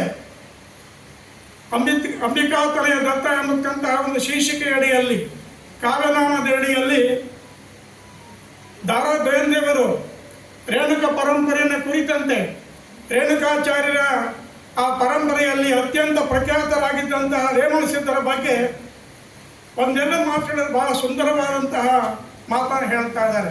ಗಂಗಾವತರಣದಲ್ಲಿ ಆ ಮಾತು ಬರ್ತದೆ. ರೇವಣ ಸಿದ್ಧ ನೀನು ಮೆಟ್ಟಿದ ನೀನು ಮೆಟ್ಟಿದ ನೆಲವಿನ್ನೂ ಹಸಿರೇ ಇರುವುದು. ರೇವಣ ಸಿದ್ಧ ಮೆಟ್ಟಿದ ನೆಲವಿನ್ನೂ ಹಸಿರೇ ಇರುವುದು. ಮಲ್ಲಯ್ಯ ನಡೆಗೆಗೂ ಕಾಂತಿ ಇರುವುದು. ಮಲ್ಲಯ್ಯ ನಡೆಗೆಗೂ ಕಾಂತಿ ಇರುವುದು. ಮಾತ್ರ ಅಲ್ಲ, ನೀನು ಕಟ್ಟಿದ ಕೆರೆ ಇನ್ನೂ ಬತ್ತದಿಹುದು. ನೋಡ್ರಿ ಅಂತಹ ಸುಂದರ ಮಾತು. ಕೇವಲ 4 ಮಾತುಗಳು ಹೇಳ್ತಾ ಇದ್ದಾರೆ. ನೀನು ಕಟ್ಟಿದ ಕೆರೆ ಇನ್ನೂ ಕೂಡ ಬತ್ತದಿಹುದು. ಪ್ರಭುಪಾದ ನೀನು ಮೆಟ್ಟಿದ ನೆಲ ಇನ್ನೂ ಕೂಡ ಶಾಂತಿ ಇರುವುದು. ನೀನು ಮೆಟ್ಟಿದ ನೆಲ ಶಾಂತಿ ಇರುವುದಂತಹ ಒಂದು ಮಾತನ್ನು ಹೇಳ್ತಾರೆ. ಈಗ ನಮ್ಮ ನಮ್ಮ ಬಂಗಾರೇಶ್ವರ ಮಾತು ಹೇಳಿದೇನಪ್ಪ ಅಂದರೆ ಮಾನವ ಧರ್ಮಕ್ಕೆ ಜಯವಾಗಲಿ ಅಂತೇಳಿ. ಆ ಒಂದು ಪರಂಪರೆ ಏನಿದೆಯಲ್ಲ, ಅದು ರೇಣುಕಾಚಾರ್ಯರಿಂದ ಈ ಪೀಠದಲ್ಲಿ ಆಸುವಕ್ಕಾಗಿ ಬಂದಿರುವುದನ್ನು ನಾವು ಕಾಣ್ತಾರೆ. ಆ ಮಾತನ್ನು ಏನು ಅಂಬಿಕಾತನ ಥರ ಒಂದು ಮಾತುಗಳಲ್ಲೂ ಕೂಡ ನಾವು ಕಾಣಬಹುದಾಗ್ತಾ ಇದೆ ಬಂಧುಗಳೇ. ನಾವು ವಿಷಯಕ್ಕೆ ಬರ್ತಾ ಇದ್ದಾನೆ. ಜಗದ್ಗುರು ರೇಣುಕಾಚಾರ್ಯ ಜಯಂತಿ ಮತ್ತು ಯುಗಮಾನೋತ್ಸವ ನಿಮ್ಮಗಳಿಗೆ ಹೊಸದಲ್ಲ. ಯಾಕೆ ಅಂತ ಹೇಳಿದ್ರೆ, ಮಲಯಾಚಲದ ಸುಂದರವಾಗಿರುವಂಥ ಪರಿಸರದಲ್ಲಿ ಆ ರೇಣುಕಾಚಾರ್ಯ ಪರಂಪರೆ ಎಲ್ಲ ಜಗದ್ಗುರುಗಳ ದಿವ್ಯ ಸಾನ್ನಿಧ್ಯದಲ್ಲಿ ಮಾರ್ಗದರ್ಶನದಲ್ಲಿ ಅತ್ಯಂತ ಪುರಾತನ ಕಾಲದಿಂದಲೂ ಕೂಡ ಅದು ನಡೆದುಕೊಂಡು ಬಂದಿದೆ ಬಂಧುಗಳೇ. ಈ ಒಂದು ಕಾರ್ಯಕ್ರಮದ ಒಂದು ವಿಶೇಷತೆ ಏನು ಅಂತ ಹೇಳಿದ್ರೆ, 2023ರಲ್ಲಿ ಸನ್ಮಾನ್ಯ ಬಸವರಾಜ ಬೊಮ್ಮಾಯಿಯವರು ಮುಖ್ಯಮಂತ್ರಿ ಆಗಿದ್ದಂತಹ ಸಂದರ್ಭದಲ್ಲಿ ಜಗದ್ದು ರೇಣುಕಾಚಾರ್ಯರ ಆ ಒಂದು ತತ್ವ ಬೋಧನೆಗಳು ಸರ್ವ ಸಮಾಜಕ್ಕೆ ಆದರ್ಶಪ್ರಾಯವಾಗಿರಲಿ, ಅಡಿಪಾಯವಾಗಿರಲಿ ಅಂತಕ್ಕಂಥ ದೃಷ್ಟಿಯಿಂದ ರೇಣುಕಾಚಾರ್ಯ ಜಯಂತಿಗೆ ಒಂದು ಅಡಿಪಾಯವನ್ನು ಹಾಕಿದರು. ಹಾಗೆಯೇ ಪ್ರಸ್ತುತ ಸರ್ಕಾರ ಅದನ್ನು ಮುಂದುವರಿಸಿಕೊಂಡು ಬಂದಿದೆ. ಹಾಗಾಗಿ ಈ ಒಂದು ದೃಷ್ಟಿಯಿಂದ ಅಂದಿನ ಸರ್ಕಾರಕ್ಕೆ ಮತ್ತು ಇಂದಿನ ಸರ್ಕಾರಕ್ಕೆ ನಾನು ಅಭಿನಂದನೆಗಳನ್ನು ತನ್ನೆಲ್ಲರ ಪರವಾಗಿ ಸಲ್ಲಿಸಲಿಕ್ಕೆ ಇಚ್ಛೆ ಪಡ್ತಾ ಇದ್ದೇನೆ. ಬಂಧುಗಳೇ, ಸರ್ಕಾರದ ವತಿಯಿಂದ ನಡೀತಾ ಇರುವಂಥ ಇದು ಕಾರ್ಯಕ್ರಮ 4ನೇ ಕಾರ್ಯಕ್ರಮ. ಇದು 4ನೇ ಕಾರ್ಯಕ್ರಮ. ಈ ಜಯಂತಿ ಆಚರಣೆ ಏನಿದೆಯಲ್ಲ, ನಾವು ವರ್ಷವಿಡೀ ಅನೇಕ ಜಯಂತಿಗಳನ್ನು ಆಚರಣೆ ಮಾಡ್ತೇವೆ. ಆದರೆ ಜಗದ್ಗುರು ರೇಣುಕಾಚಾರ್ಯರ ಜಯಂತಿಯ ಮಹತ್ವ ಏನು, ಜಗದ್ಗುರು ರೇಣುಕಾಚಾರ್ಯರ ಜಯಂತಿಯ ವಿಶೇಷತೆ ಏನು ಅಂತಕ್ಕಂಥದ್ದನ್ನು ಮೊದಲು ನಾವು ಅರ್ಥ ಮಾಡಿಕೊಳ್ಬೇಕು. ಅರ್ಥ ಮಾಡಿಕೊಂಡ್ರೆ ಈ ಒಂದು ಜಯಂತಿಯನ್ನು ಆಚರಣೆ ಮಾಡಿಕೊಂಡಿದ್ದಕ್ಕೂ ಕೂಡ ಸಾರ್ಥಕವಾಗ್ತದೆ. ಬಂಧುಗಳೇ, ನಾವು ದಾಖಲೆಗಳನ್ನು ಪರಿಶೀಲನೆ ಮಾಡಿದ್ರೆ ಗೊತ್ತಾಗ್ತದೆ. ಜಗದ್ಗುರು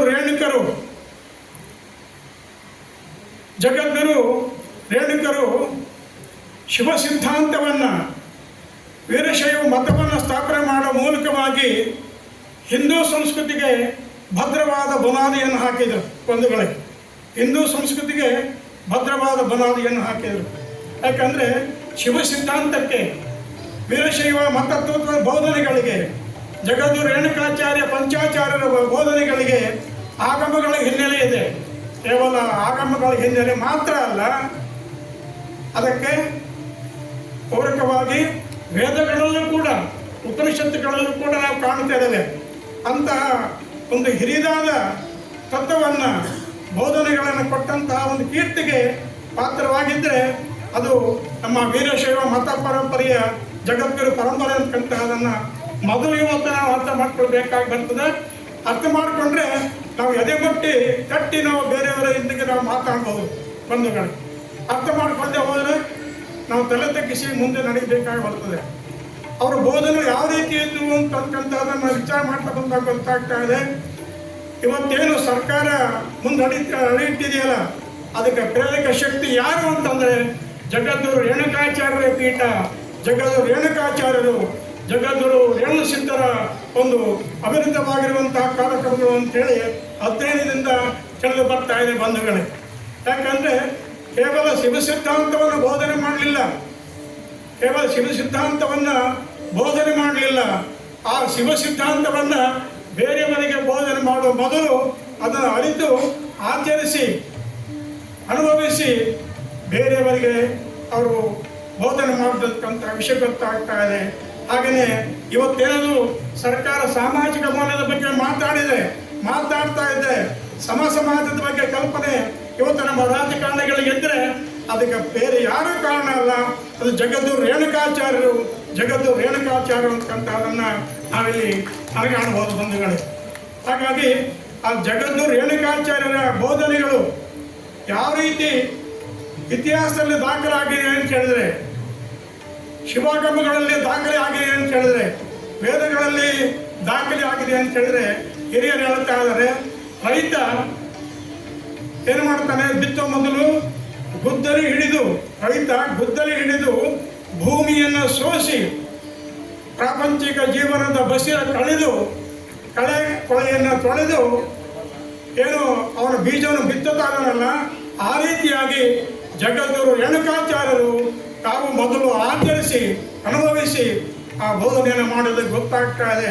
ಹಾಗಾಗಿ ಈ ಒಂದು ದೃಷ್ಟಿಯಿಂದ ಅವರನ್ನು ಇವತ್ತು ನಾವು ಸ್ಮರಿಸುವಂತಹ ಅಗತ್ಯತೆ ಬಹಳಷ್ಟಿದೆ. ಸಮಾಜಕ್ಕೆ ಅವರ ಒಂದು ಏನು ಕೊಡುಗೆಗಳನ್ನು, ಅವರ ಬೋಧನೆಗಳನ್ನು ಪರಿಚಯ ಮಾಡಿಕೊಡುವಂತಹ ಒಂದು ಜವಾಬ್ದಾರಿ ನಿಮ್ಮೆಲ್ಲರ ಮೇಲಿದೆ. ಏನು ರೇಣುಕಾಗಸ್ತ್ಯ ಸಂವಾದ ಅಂತ ಕರೀತಾ ಇದ್ದಾರೆ, ಅದರ ಸಿದ್ಧಾಂತ ಶಿಖಾಮಣಿ ಅಂತ ಕರೀತಾ ಇದ್ದಾರೆ. ಸಿದ್ಧಾಂತ ಶಿಖಾಮಣಿಯಲ್ಲಿ ಧರ್ಮದ ಬಗ್ಗೆ ಎಷ್ಟು ಸುಂದರವಾಗಿರುವಂತಹ ಒಂದು ವಿಷಯವನ್ನು ಪ್ರಸ್ತುತಪಡಿಸ್ತಾ ಇದ್ದಾರೆ ಅಂತ ಹೇಳಿದ್ರೆ, ಬಹಳಷ್ಟು ಜನ ನಾನಾ ರೀತಿ ಸಮಾಜಶಾಸ್ತ್ರಜ್ಞರು ಇರ್ಬೋದು, ಇತಿಹಾಸಕಾರರು ಇರ್ಬೋದು, ಸಾಹಿತಿಗಳಿರ್ಬೋದು, ಸಾಕಷ್ಟು ರೀತಿಯಲ್ಲಿ ಹೇಳಿದ್ದಾರೆ. ಅದು ಹೇಳಿರುವಂತಹ ರೀತಿ ಇದೆಯಲ್ಲ, ಅದು ನಿಜವಾಗ್ಲೂ ಕೂಡ ಅತ್ಯದ್ಭುತವಾದಂತಕ್ಕಂಥದ್ದು ಸಿದ್ಧಾಂತ ಶಿಖಾಮಣಿಯಿಂದ ನನಗೆ ಗೊತ್ತಾಗ್ತಾ ಇದೆ. ಅವ್ರು ಹೇಳ್ತಾ ಇದ್ದಾರೆ, ಸಧರ್ಮ ಸರ್ವಲೋಕೋಪಕಾರಾಯ ಅಂತೇಳಿ. ನೋಡಿ, ಕೇವಲ 3 ಶಬ್ದಗಳಲ್ಲಿ ಆ ಧರ್ಮ ಸಧರ್ಮ, ಒಳ್ಳೆಯ ಧರ್ಮ ಯಾವ ರೀತಿ ಇರಬೇಕು ಅಂದರೆ ಆ ಜಾತಿ ಈ ಜಾತಿ ಅಲ್ಲ, ಈ ಲೋಕ ಆ ಲೋಕ ಅಲ್ಲ, ಸರ್ವಲೋಕಗಳಿಗೆ ಹಿತವನ್ನು ಒಳ್ಳೆಯದನ್ನು ಮಾಡುವಂತಹ ಒಂದು ಧರ್ಮ ಆಗಿರಬೇಕು ಅಂತಕ್ಕಂತಹ ಒಂದು ಮಾತನ್ನು ಜಗದ್ಗುರು ರೇಣುಕಾಚಾರ್ಯರು ಹೇಳಿರುವಂತಹದ್ದು ಸಿದ್ಧಾಂತ ಶಿಖಾಮಣಿಯಲ್ಲಿ ಪ್ರಸ್ತುತಪಡಿಸ್ತಾ ಇದೆ. ಹಾಗಾಗಿ ಇಂತಹ ಮಾನವೀಯರನ್ನು ಇವತ್ತು ನಾವು ನೆನೆಸ್ತಾ ಇದ್ದೇವೆ, ಆಚರಣೆ ಮಾಡ್ತಾ ಇದ್ದೇವೆ. ಈ ಒಂದು ಸಂದರ್ಭದಲ್ಲಿ ಯುಗಮಾನೋತ್ಸವವನ್ನು ಕೂಡ ಆಚರಣೆ ಮಾಡ್ತಾ ಇದ್ದಾರೆ ಬಂಧುಗಳೇ. ಯುಗಮಾನೋತ್ಸವ ಅಂತೇಳಿ ಯಾಕೆ ಮಾಡಬೇಕು? ಯುಗಮಾನೋತ್ಸವ ಬೇರೆಯವನ್ನು ಕೂಡ ಮಾಡಬಹುದಲ್ಲ. ಜಗತ್ತಿನ ಯಾವ ಧರ್ಮಗಳ ಆಚಾರ್ಯರನ್ನು ಕೂಡ ಯುಗಮಾನೋತ್ಸವವನ್ನು ಮಾಡೋದಿಲ್ಲ.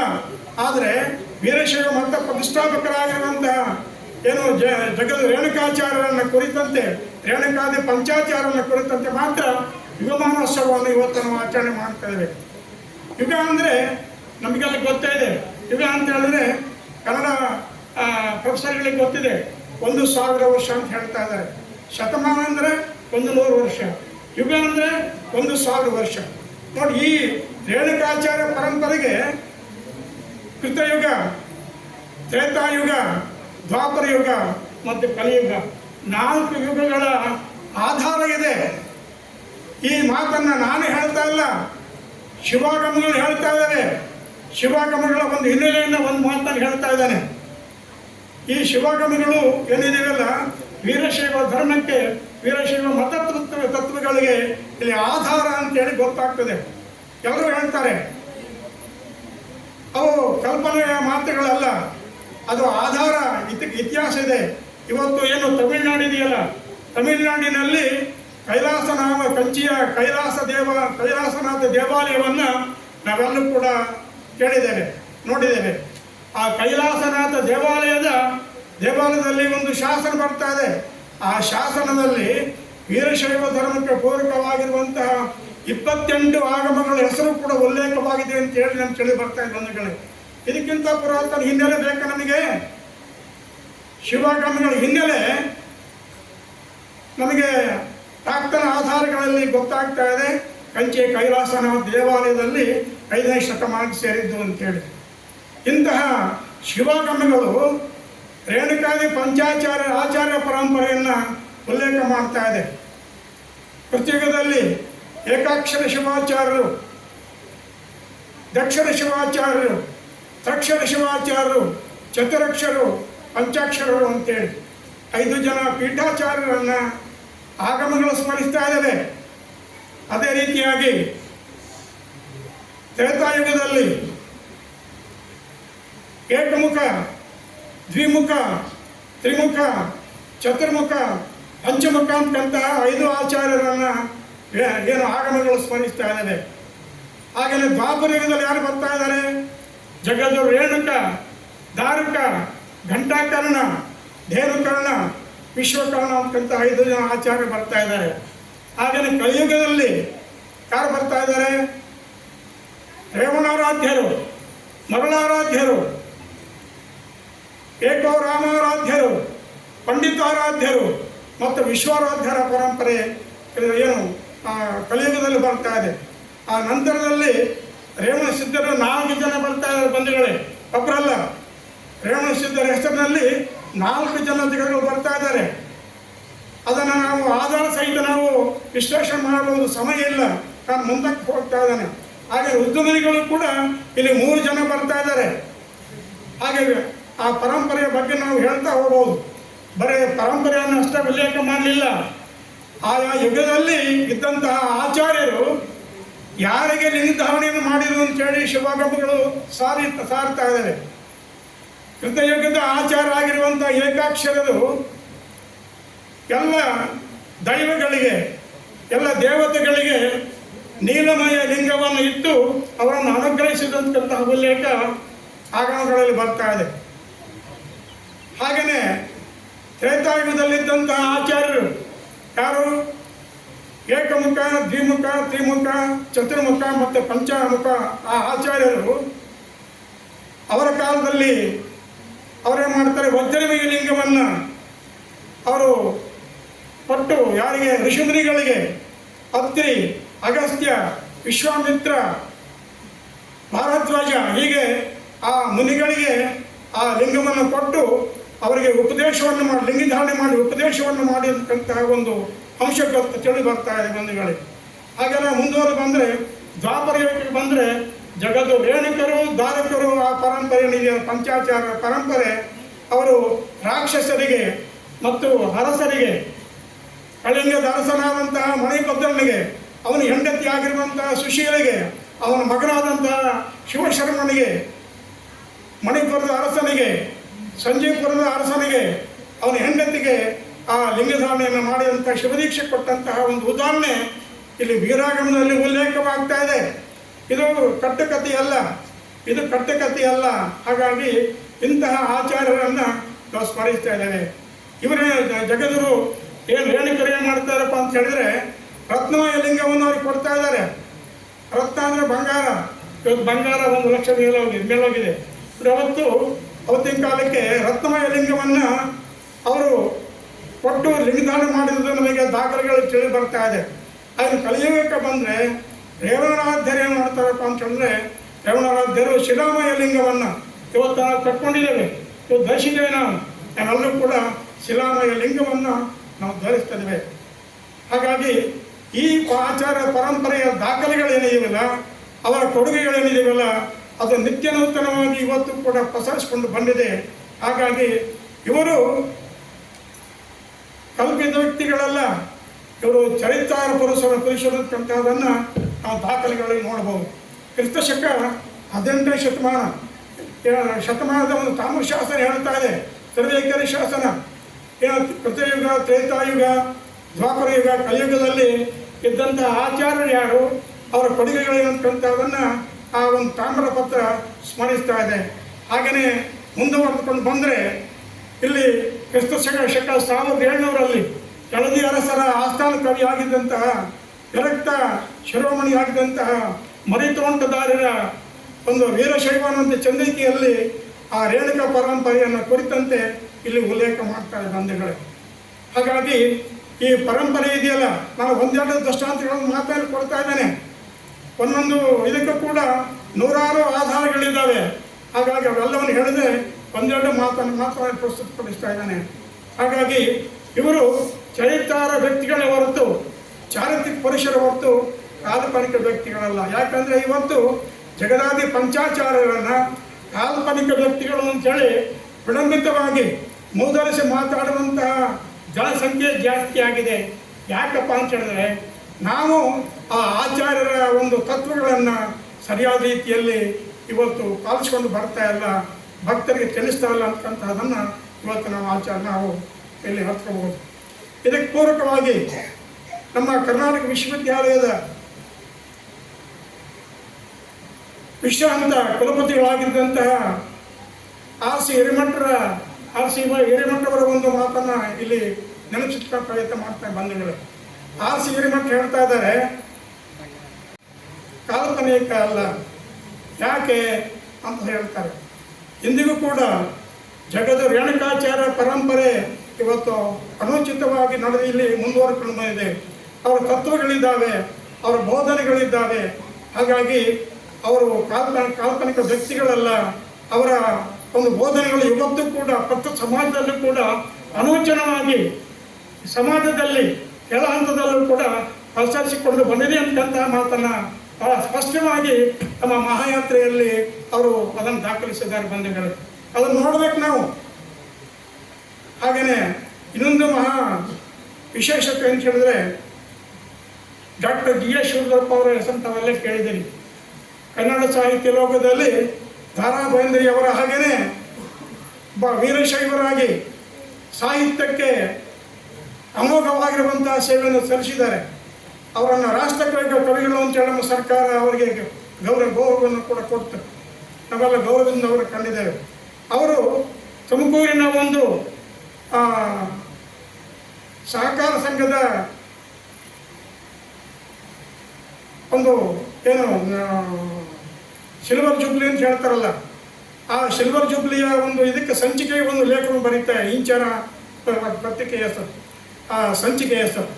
ಇಂಚರದಲ್ಲಿ ಅವರು ಪ್ರಶ್ನೆ ಮಾಡ್ತಾ ಇದ್ದಾರೆ, ಆಧಾರ ಸಹಿತ ಹೇಳ್ತಾ ಇದ್ದಾರೆ. 1990ರ ಕೇಂದ್ರ ಸರ್ಕಾರದಲ್ಲಿ ಏನು ಹಿಂದೂ ಎಂಡೋಮೆಂಟ್ ಕಮಿಷನ್ ಅಂತ ಇದೆಯಲ್ಲ, ಹಿಂದೂ ಎಂಡೋಮೆಂಟ್ ಕಮಿಷನ್ ಅಂತ ಒಂದು ಇಲಾಖೆ ಇದೆ. ಆ ಇಲಾಖೆಯಲ್ಲಿ ಏನು ಇಲಾಖೆ ಆಗಿದೆಯಪ್ಪ ಅಂದರೆ, ಇಲ್ಲಿ ಹಿಂದೂ ಧರ್ಮದ ಆದ್ಯ ಪ್ರವರ್ತಕರು ಶಂಕರಾಚಾರ್ಯರು ಅಂತೇಳಿ ಉಲ್ಲೇಖ ಆಗಿದ್ದನ್ನು ನೋಡಿ ಅವರು ಮನನೊಂದಿ ಮಾತನ್ನು ಹೇಳ್ತಾ ಇದ್ದಾರೆ. ಶಂಕರಾಚಾರ್ಯರು ಅಂತೇಳಿ ಉಲ್ಲೇಖ ಆಗಿದೆ, ಅದು ಹೇಗೆ ಸಾಧ್ಯ ಮಾತನ್ನು ಪ್ರಶ್ನೆ ಮಾಡ್ತಾ ಬಂದಿದ್ದಾರೆ. ಹಾಗಾಗಿ ಈ ಯುಗಮಹೋತ್ಸವವನ್ನು ಯಾಕೆ ಆಚರಣೆ ಮಾಡ್ತಾರಪ್ಪ ಅಂದರೆ, ಆ ಎಲ್ಲ ಪುರಾಣಗಳ ಒಂದು ಏನು ವೇದಾಗಮಗಳ ಒಂದು ಸಾರವನ್ನು ಇವತ್ತು ನಾವು ಅರ್ಥ ಮಾಡ್ಕೊಳ್ಬೇಕಾದ್ರೆ ಇದನ್ನು ನಾವು ಮುಂಚೆ ತಿಳ್ಕೊಳ್ಬೇಕು ಅಂತ ಹೇಳಿ. ಇನ್ನು ಮಾನವೀಯ ಮೌಲ್ಯಗಳ ಬಗ್ಗೆ ಬಂದರೆ, ಅಥರ್ವಣ ವೇದದಲ್ಲಿ ಒಂದು ಉಲ್ಲೇಖ ಬರ್ತದೆ. ಅಥರ್ವಣ ವೇದ ವೇದಗಳಲ್ಲಿ 4: ಋಗ್ವೇದ, ಯಜುರ್ವೇದ, ಅಥರ್ವಣ ವೇದ, ಸಾಮವೇದ ಅಂತೇಳಿ. ಸರ್ಕಾರ ಇವತ್ತು ಸಾಮಾಜಿಕ ನ್ಯಾಯ ಅಂತ ಹೇಳಿ ಹೇಳ್ತಾ ಇದೆ. ಆದರೆ ಯಾವ ಪ್ರಚಾರವಿಲ್ಲದೇ, ಯಾರ ಹಂಗು ಇಲ್ಲದೇ, ಯಾರ ಪ್ರೋತ್ಸಾಹವೂ ಕೂಡ ಇಲ್ಲದೇ ಜಗದ್ಗುರು ರೇಣುಕಾಚಾರ್ಯರು ಅಂತ್ಯಜನಾಗಿದ್ದಂತಹ, ಚಂಡಾಲನಾಗಿದ್ದಂತಹ ಮತಂಗನಿಗೆ ಶಿವದೀಕ್ಷೆ ಇತ್ತು ಲಿಂಗಧಾರಣೆ ಮಾಡಿ ಅವನನ್ನು ಮಹರ್ಷಿಯನ್ನಾಗಿ ಮಾಡಿದಂತಹ ಒಂದು ಕೀರ್ತಿಗೆ ಭಾಜನಾಗಿದ್ದಂತಹ ಪೀಠ ಇದ್ದರೆ ಅದು ಜಗದ್ಗುರು ರೇಣುಕಾಚಾರ್ಯ ಪಂಚಾಚಾರ್ಯ ಒಂದು ಪರಂಪರೆ ಅನ್ನೋದನ್ನು ಇವತ್ತು ನಮಗೆ ಅರ್ಥ ಮಾಡ್ಕೋಬೇಕು. ಹಾಗೆ ನಾವು ವಿಚಾರ ಮಾಡ್ತಾ ಮುಂದಕ್ಕೆ ಹೋದರೆ, ಇಲ್ಲಿ ರೇಣುಕಾಗ್ರಸ ಸಮಾಜ ಅಂತೇಳಿ ನಾನು ಒಂದು ಮಾತನ್ನು ಹೇಳಿದೆ. ಅದು ಸಿದ್ಧಾಂತ ಶಿಖಾಮಣಿ ಅಂತೇಳಿ ಅದು ಪ್ರಚಾರವಾಗಿದೆ. ಆ ರೇಣುಕಾಗ್ರಸ ಸಮಾಜ ಅಥವಾ ಏನು ಸಿದ್ಧಾಂತ ಶಿಖಾಮಣಿ ಇದೆಯಲ್ಲ, ಸಿದ್ಧಾಂತ ಶಿಖಾಮಣಿಯನ್ನು ಜಗತ್ತು ರೇಣುಕರು ಯಾರಿಗೆ ಬೋಧನೆ ಮಾಡಿದ್ರು ಅಂತ ಹೇಳಿದರೆ, ಕಬ್ಬಲಿಗನಾದಂತಹ ಅಗಸ್ತ್ಯನಿಗೆ ಮತ್ತು ಅವನ ಹೆಂಡತಿ ಲೋಪಾಮುದ್ರಿಗೆ ಮಲಯಾಚಲ ಪರಿಸರದಲ್ಲಿ ಶಿವ ತತ್ವ ಬೋಧನೆ ಮಾಡಿ ಏಕೋತ್ತರ ಶತಸ್ಥಲ ಅಂತ ಕರೀತಾ ಇದ್ದಾರೆ. ಏಕೋತ್ತರ ಶತಸ್ಥಲ ಅಂತೇಳಿ 101 ಶತಸ್ಥಳಗಳು ಅಂದರೆ ಷಟ್ಸ್ಥಳಗಳು 6. ಆ ಷಟ್ಸ್ಥಳಗಳಿಗೆ ಹೊಂದಿಕೊಂಡು 101 ಶತಸ್ಥಳ ಅಂತ ಬರ್ತಾ ಇದ್ದಾವೆ. ಆ 101 ಶತಸ್ಥಳಗಳನ್ನು ಜಗದ್ಗುರು ರೇಣುಕರು ಅಗಸ್ತ್ಯ ಮನೆಗೆ ಬೋಧನೆ ಮಾಡ್ತಾ ಇದ್ದಾರೆ. ಷಟ್ಸ್ಥಳಗಳು ಯಾರಿಗಿದಾವಪ್ಪ ಅಂದರೆ, ಸಾಮಾನ್ಯ ಜನರಿಗೆ, ಸಂಸಾರಿಕರಿಗೆ ಅದು ಸೀಮಿತಗೊಂಡಿದೆ. ಆದರೆ ಸಾಧಕರಿಗೆ ಸಾಧಕರಿಗೆ ಏಕೋತ್ತರ ಶತಸ್ಥಲ, ಪಂಚಾಚಾರಗಳೊಂದು ಬರ್ತಾ ಇದೆ. ಪಂಚಾಚಾರಗಳು 5, ಅದಕ್ಕೆ ಹೊಂದಿಕೊಂಡಂತೆ 63 ಶೀಲಗಳು ಇಲ್ಲಿ ಉಲ್ಲೇಖವಾಗ್ತಾ ಇದೆ. ಆ 63 ಶೀಲಗಳು, ಷಡಸ್ಥಲಗಳು, ಆ ಏಕೋತ್ತರ ಶತಸ್ಥಲಗಳಿದ್ದಾವಲ್ಲ, ಅವು ವೀರಶೈವ ಧರ್ಮದ ಆಕರಗಳು, ವೀರಶೈವ ಧರ್ಮದ ಸಿದ್ಧಾಂತಗಳು ಅನ್ನೋದು ನಮಗೆ ವೀರಾಗಮದಿಂದ ನಮಗೆ ಗೊತ್ತಾಗ್ತಾ ಇದೆ. ಈ ಮಾತೇನಿದೆಯಲ್ಲ, ಇದು ಕೇವಲ ಎಲ್ಲೋ ಯಾರು ಹೇಳಿದಂತಹ ಮಾತಲ್ಲ. ವೀರಾಗಮದಲ್ಲಿ ಒಂದು ಅಧ್ಯಾಯವೇ ಇದೆ. ಯಾರಿಗೆ? ಅಂತ್ಯಜನಾದಂತಹ ಮತಂಗಮ್ಮನಿಗೆ ಜಗದ್ಗುರು ರೇಣುಕಾಚಾರ್ಯರು ಯಾವ ರೀತಿಯಾಗಿ ದೀಕ್ಷೆಯನ್ನು ಕೊಟ್ಟರು, ಯಾವ ರೀತಿಯಾಗಿ ಪಂಚಕಲಶಗಳ ಸ್ಥಾಪನೆ ಮಾಡಿದರು, ಯಾವ ರೀತಿಯಾಗಿ ಬೋಧನೆ ಮಾಡಿರುವಂತಹ ಒಂದು ಅಂಶ ಅದರಲ್ಲಿ ಪ್ರತ್ಯೇಕವಾಗ್ತಾ ಇದೆ. ಇದಕ್ಕೆ ಪೂರಕವಾಗಿ ಪ್ರಸ್ತುತ ಇವತ್ತು ನಾವು ಹಂಪಿಗೆ ಹೋದರೆ, ಹಂಪಿಗೆ ಏನು ಪಂಪಾ ಸರೋವರ ಅಂತ ಕರೀತಾ ಇದ್ದಾರೆ. ಪಂಪಾ ಸರೋವರದ ಎದುರಿನಲ್ಲಿಗೆ ಮೇರು ಪರ್ವತ ಇದೆ. ಅತ್ಯಂತ ಎತ್ತರವಾಗಿರುವಂತಹ, ತಲೆ ಎತ್ತಿ ನೋಡುವಂತಹ ಒಂದು ಬೆಟ್ಟ ಇದೆ. ಆ ಬೆಟ್ಟದ ಮೇಲೇ ಜಗದ್ಗುರು ರೇಣುಕರು ಮತಂಗಮ್ಮನಿಗೆ, ಚಂಡಾಲನಾದಂತಹ ಮತಂಗಮ್ಮನಿಗೆ ಅವರು ಶಿವತತ್ವವನ್ನು, ಏಕೋತ್ತರ ಶತಸ್ಥಲಗಳನ್ನು, 63 ಶೀಲಗಳನ್ನು ಅಲ್ಲಿ ಬೋಧನೆ ಮಾಡುವಂತಹ ಒಂದು ಅಂಶ ವೀರಾಗಮದಿಂದ ತಿಳಿದು ಬರ್ತಾ ಇದೆ ಬಂಧುಗಳೇ. ಅದಕ್ಕೆ ಪೂರಕವಾಗಿ ಇವತ್ತು ಕೂಡ ವೀರಭದ್ರ ಅಲ್ಲಿ ನೆಲೆಸಿದ್ದಾನೆ. ವೀರಭದ್ರ ಯಾರು? ರೇಣುಕ ಪರಂಪರೆ ಗೋತ ಪುರುಷ. ಅದರ ಸವಿನೆನಪಿಗಾಗಿ ಅಲ್ಲಿ ವೀರಭದ್ರ ದೇವಾಲಯ ಇದೆ. ಮತಂಗನ ತಾಯಿ ಮಾತಂಗಮ್ಮನ ದೇವಾಲಯ ಇವತ್ತು ಕೂಡ ಇದೆ. ಇವತ್ತು ನಾವು ಹಳ್ಳಿಗಳಿಗೆ ಹೋದರೆ, ಯಾವುದೇ ಹಳ್ಳಿಗಳಿಗೆ ಹೋದರೂ ಕೂಡ ಹರಿಜನರ ಕೈಗೆ ಹೋದರೆ ಮಾತಂಗಮ್ಮನ ದೇವಸ್ಥಾನ ಇವತ್ತು ಕೂಡ ಕಂಡು ಬರ್ತಾ ಇದೆ. ಯಾಕೆ ಅಂದರೆ ಅಲ್ಲಿ ಮತಂಗಮ್ಮನಿ ಮತ್ತು ರೇಣುಕರ ಸಂಬಂಧಗಳು ಗಟ್ಟಿಯಾಗಿರುವುದನ್ನು ಇವತ್ತು ನಾವು ಕಾಣಲಿಕ್ಕೆ ಸಾಧ್ಯ ಆಗ್ತಾ ಇದೆ. ಹಾಗಾಗಿ ಇವತ್ತು ನಾವು ಈ ಘಟನೆ ಏನಿದೆಯಲ್ಲ, ಯಾವುದು ಮತಂಗನಿಗೆ ಬೋಧನೆ ಮಾಡಿದಂತಹ ಘಟನೆ ಇದೆಯಲ್ಲ, ಅದು ಕೇವಲ ಅಥರ್ವಣ ವೇದದಲ್ಲಿ ಮಾತ್ರ ಅಲ್ಲ. ಯಜುರ್ವೇದದ ಶಾಖೆ ಯಾವುದು? ವೀರಲಿಂಗೋಪನಿಷತ್ ಅಂತೇಳಿ ಯಜುರ್ವೇದ ಶಾಖೆಯಾದಂತಹ ವೀರಲಿಂಗೋಪನಿಷತ್ತಲ್ಲಿ ಕೂಡ ಈ ಪ್ರಸಂಗ ದಾಖಲಾಗ್ತಾ ಇದೆ. ಮಾತ್ರಲ್ಲ ಬಂಧುಗಳೇ, ಏನು ಕ್ರಿಸ್ತಶಕ 12ನೇ ಶತಮಾನದ ಭಕ್ತಿ ಭಂಡಾರಿ ಎಂದು ಪ್ರಖ್ಯಾತರಾದಂತಹ ಜಗಜ್ಯೋತಿ ಬಸವೇಶ್ವರರ 1102ರ ವಚನಗಳಲ್ಲಿ ದಾಖಲಾಗ್ತಾ ಇದೆ ಬಂಧುಗಳೇ. ನಾವು ಅದನ್ನು ನೋಡಬೇಕು, ತಿಳ್ಕೊಳ್ಬೇಕು. ಮಾತ್ರ ಅಲ್ಲ, ಅವನ ಅಳಿಯ ಯಾರು? ಚನ್ನಬಸವಣ್ಣನ ವಚನದಲ್ಲೂ ಕೂಡ ಈ ಘಟನೆ ದಾಖಲಾಗ್ತಾ ಇದೆ. ಈಗ ಒಂದು ಅಂಶ, ಒಂದೇ ವಿಷಯ 16 ಕೃತಿಗಳಲ್ಲಿ ದಾಖಲಾಗಿರುವುದು ಏನು ಸಾಗ್ತಾ ಇದೆ? ಜಗದ್ಗುರು ರೇಣುಕಾದಿ ಪಂಚಾಚಾರ್ಯರು ಕಾಲ್ಪನಿಕರಲ್ಲ, ಅವರು ಚಾರಿತ್ರಿಕ ಪುರುಷರು ಅಂತಕ್ಕಂಥದ್ದನ್ನು ನಾವು ನೋಡಬಹುದಾಗ್ತದೆ. ಹಾಗೆಯೇ ನಾವು ವಿಚಾರ ಮಾಡ್ತಾ ಬಂದರೆ, ಈ ಒಂದು ರೇಣುಕರು ಜಗತ್ತಿಗೆ ಕೊಟ್ಟಂತಹ ಒಂದು ಅಮೂಲ್ಯವಾದಂತಹ ಕೊಡುಗೆ ಅಂದರೆ ವೀರಶೈವ ತತ್ವ ಬೋಧನೆಗಳು.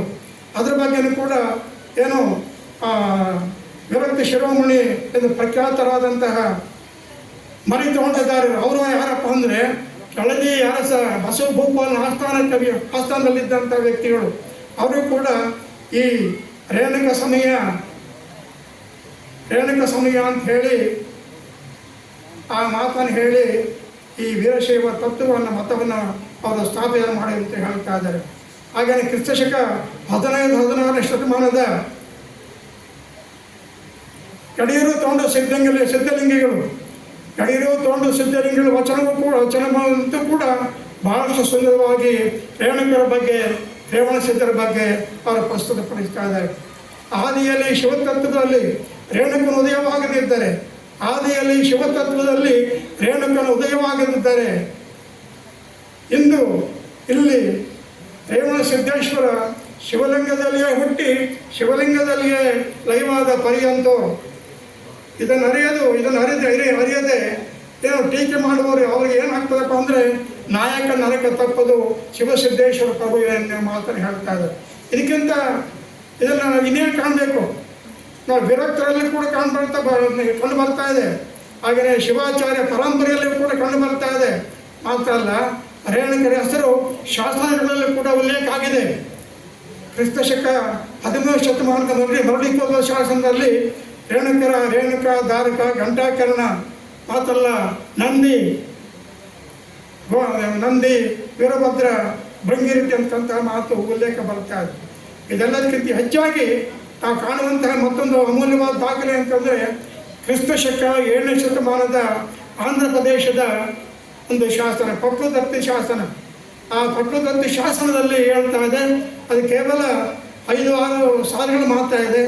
ನಮ್ಮ ಪುಣ್ಯಕ್ಕೆ 1-2-3 ಸಾಲು ಮಾತ್ರ ಕೆಲವು ಶಬ್ದಗಳು ಓದಲಿಕ್ಕೆ ಬರ್ತಾ ಇದೆ. ರೇವಣ ಕಾಲು ಅಂತೇಳಿ 2ನೇ ಸಾಲಿನಲ್ಲಿದ್ದರೆ 3ನೇ ಸಾಲಿನಲ್ಲಿ ಈಶ ರೇಣಿಕಿನ್ ಅಂತಕ್ಕಂಥ ಒಂದು ಶಬ್ದ ಉಲ್ಲೇಖ ಆಗಿದೆ.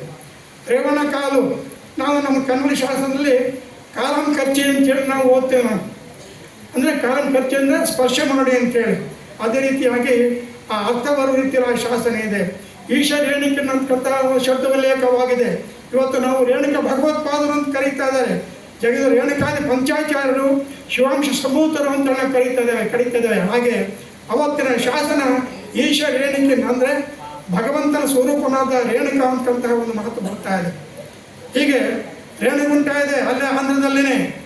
ಮತ್ತು ಇನ್ನೊಂದು ಅಂತಂದರೆ ತಮಿಳುನಾಡಿಗೆ ಹೋದರೆ ತಮಿಳುನಾಡಿನಲ್ಲಿ ಏನು ಜಗದ ರೇಣುಕ ಗುಹಾಂತರ ದೇವಾಲಯದಲ್ಲಿ, ಶೇಲಂ ಬಳಿ ಇರುವಂತಹ ಗುಹಾಂತರ ದೇವಾಲಯದಲ್ಲಿ ಈ ಏನು ಜಗದ ರೇಣುಕಾಚಾರ್ಯರ ಶಿಲಾ ವಿಗ್ರಹ, ನಂತರ ಅಗಸ್ತ್ಯ ಮುನಿಗಳ ಮತ್ತು ಅವರ ಹೆಂಡತಿ ಲೋಪಾಮುದ್ರಾದೇವಿಯವರ ಶಿಲಾ ವಿಗ್ರಹಗಳನ್ನು ನಾವು ಕಾಣಲಿಕ್ಕೆ ಸಾಧ್ಯ ಆಗ್ತಾ ಇದೆ ಬಂಧುಗಳೇ. ಹಾಗಾಗಿ ಇಲ್ಲಿ ಶಾಸ್ತ್ರ ಏನು ವೇದಗಳಿರಬಹುದು ಅಥವಾ ಉಪನಿಷತ್ತುಗಳಿರಬಹುದು, ಆಗಮಗಳಿರಬಹುದು, ಶಾಸನಗಳಿರ್ಬೋದು, ಪುರಾತನ ಸಂಸ್ಕೃತ ಸಾಹಿತ್ಯಗಳಿರ್ಬೋದು, ಎಲ್ಲದರಲ್ಲೂ ಕೂಡ ರೇವಣ ಸಿದ್ಧರನ್ನು ಉಲ್ಲೇಖ ಮಾಡೋದು ನಾವು ಕಾಣ್ತೇವೆ. ಇವರು ನಮ್ಮ ಸಮಾಜಕ್ಕೆ ಕೊಟ್ಟಂತಹ ಒಂದು ಕೊಡುಗೆ ಏನು ಅನ್ನೋದು.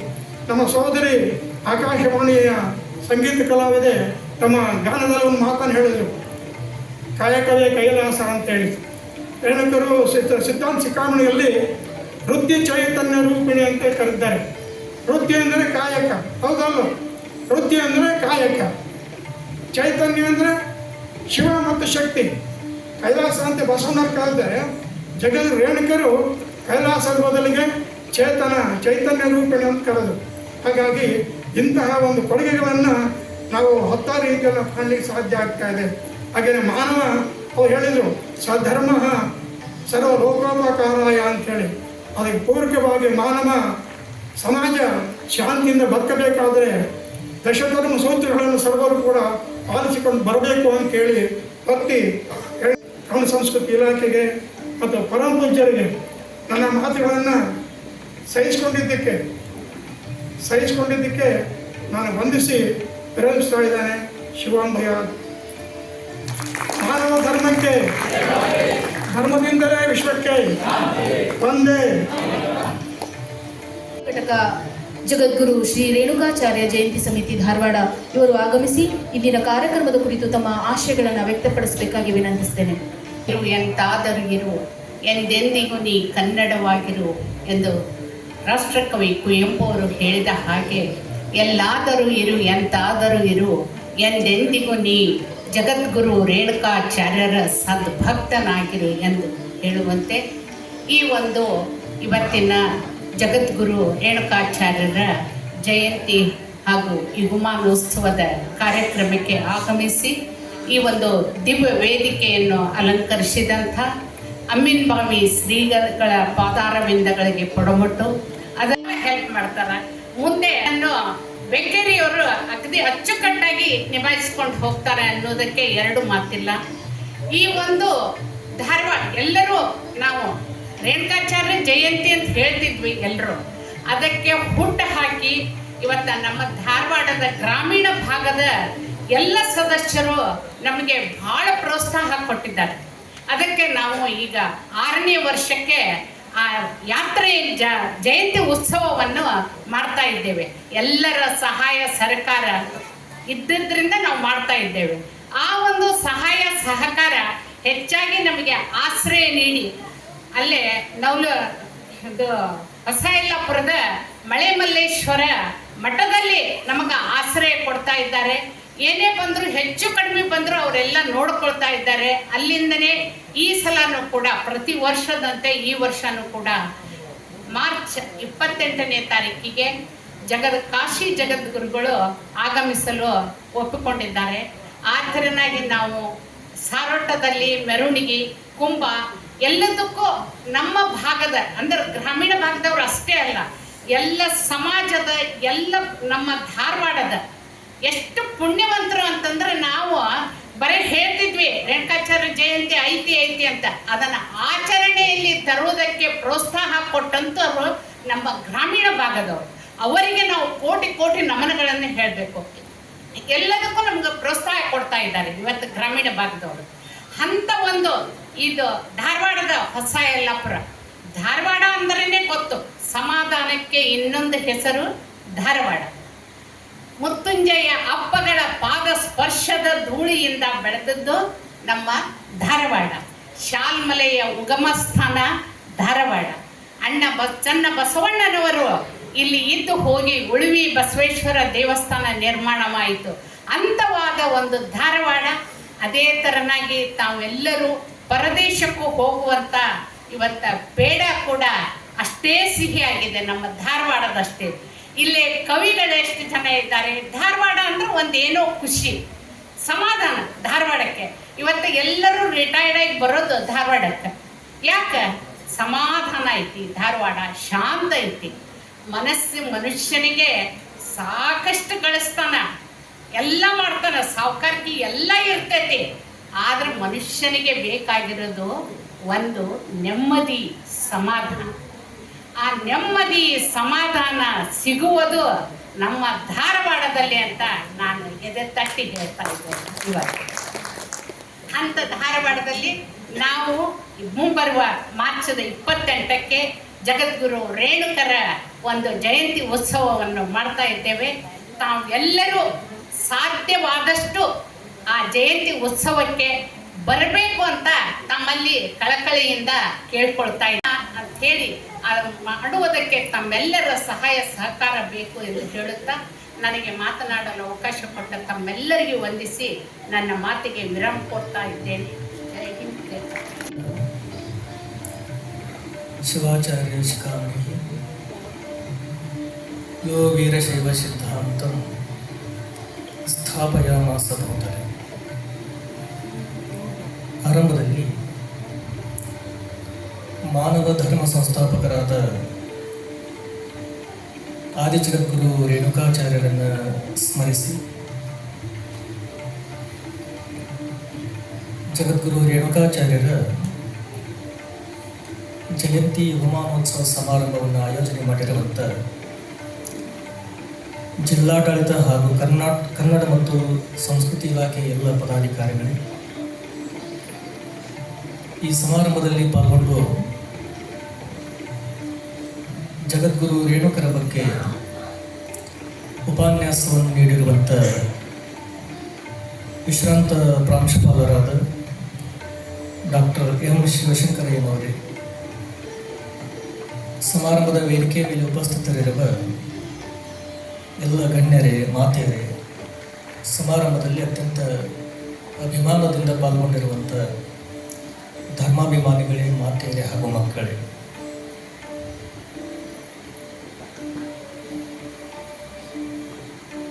ಸರಿಯಿಂದ ಯೋಜನೆ ಮಾಡಿಕೊಂಡು ಬಂದಿರುವಂಥದ್ದು ಬಹಳ ಸ್ತುತ್ಯಾರ್ಹ ಹಾಗೂ ಸಂತೋಷದ ವಿಷಯ.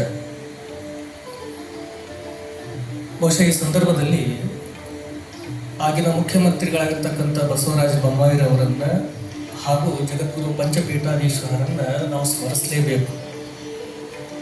ಸರ್ಕಾರದ ಮಟ್ಟದೊಳಗೆ ಈ ಕಾರ್ಯಕ್ರಮ ಯಾವಾಗಲೂ ಆಗಬೇಕಾಗಿತ್ತು. ಎಲ್ಲರೂ ಕೂಡ ಅರ್ಥ ಮಾಡ್ಕೋಬೇಕು. ಜಗದ್ಗುರು ಅಂತಂದ್ರೆ ಏನು? ಅವರನ್ನ ವೀರಶೈವಾಚಾರ್ಯರು ಅಂತ ಕರಿಬಹುದಿತ್ತು, ಅಥವಾ ಜಂಗಮಾಚಾರ್ಯರಂತ ಕರಿಬಹುದಿತ್ತು, ಅಥವಾ ಲಿಂಗಾಯತಾಚಾರ್ಯರಂತ ಕರಿಬಹುದಿತ್ತು. ಜಗದ್ಗುರು ಅಂತನ ಯಾಕೆ ಕರೆದ್ರು?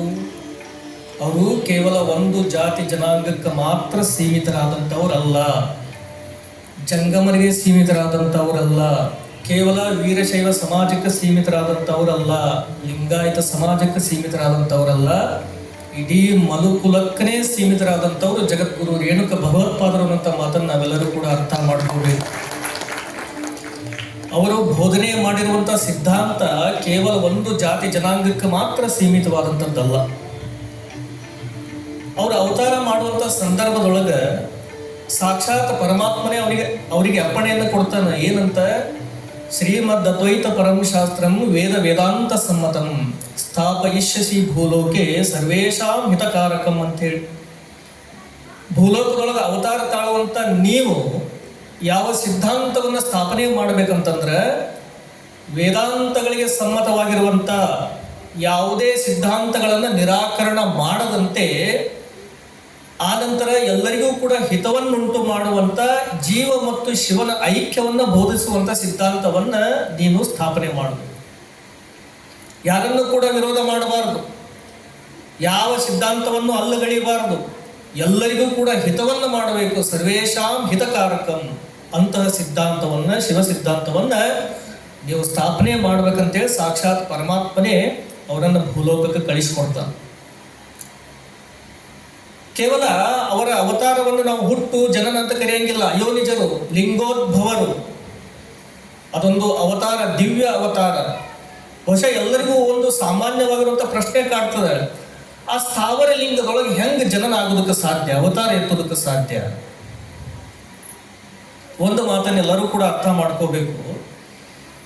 ನಿಮ್ಮೆಲ್ಲರಿಗೂ ಕೂಡ ಒಂದು ಕಥೆ ಗೊತ್ತದ, ಹಿರಣ್ಯಕಶ್ಯಪ ಗೊತ್ತದಲ್ಲ? ಹಿರಣ್ಯಕಶ್ಯಪ ರಾಕ್ಷಸ, ಅವನ ಮಗ ಭಕ್ತ ಪ್ರಹ್ಲಾದ.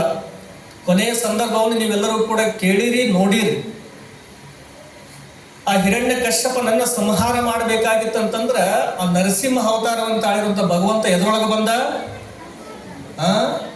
ಕಂಬದೊಳಗೆ ಬಂದಿಲ್ಲ. ಅದನ್ನ ನಂಬತೆ ಹೋದಿಲ್ಲ.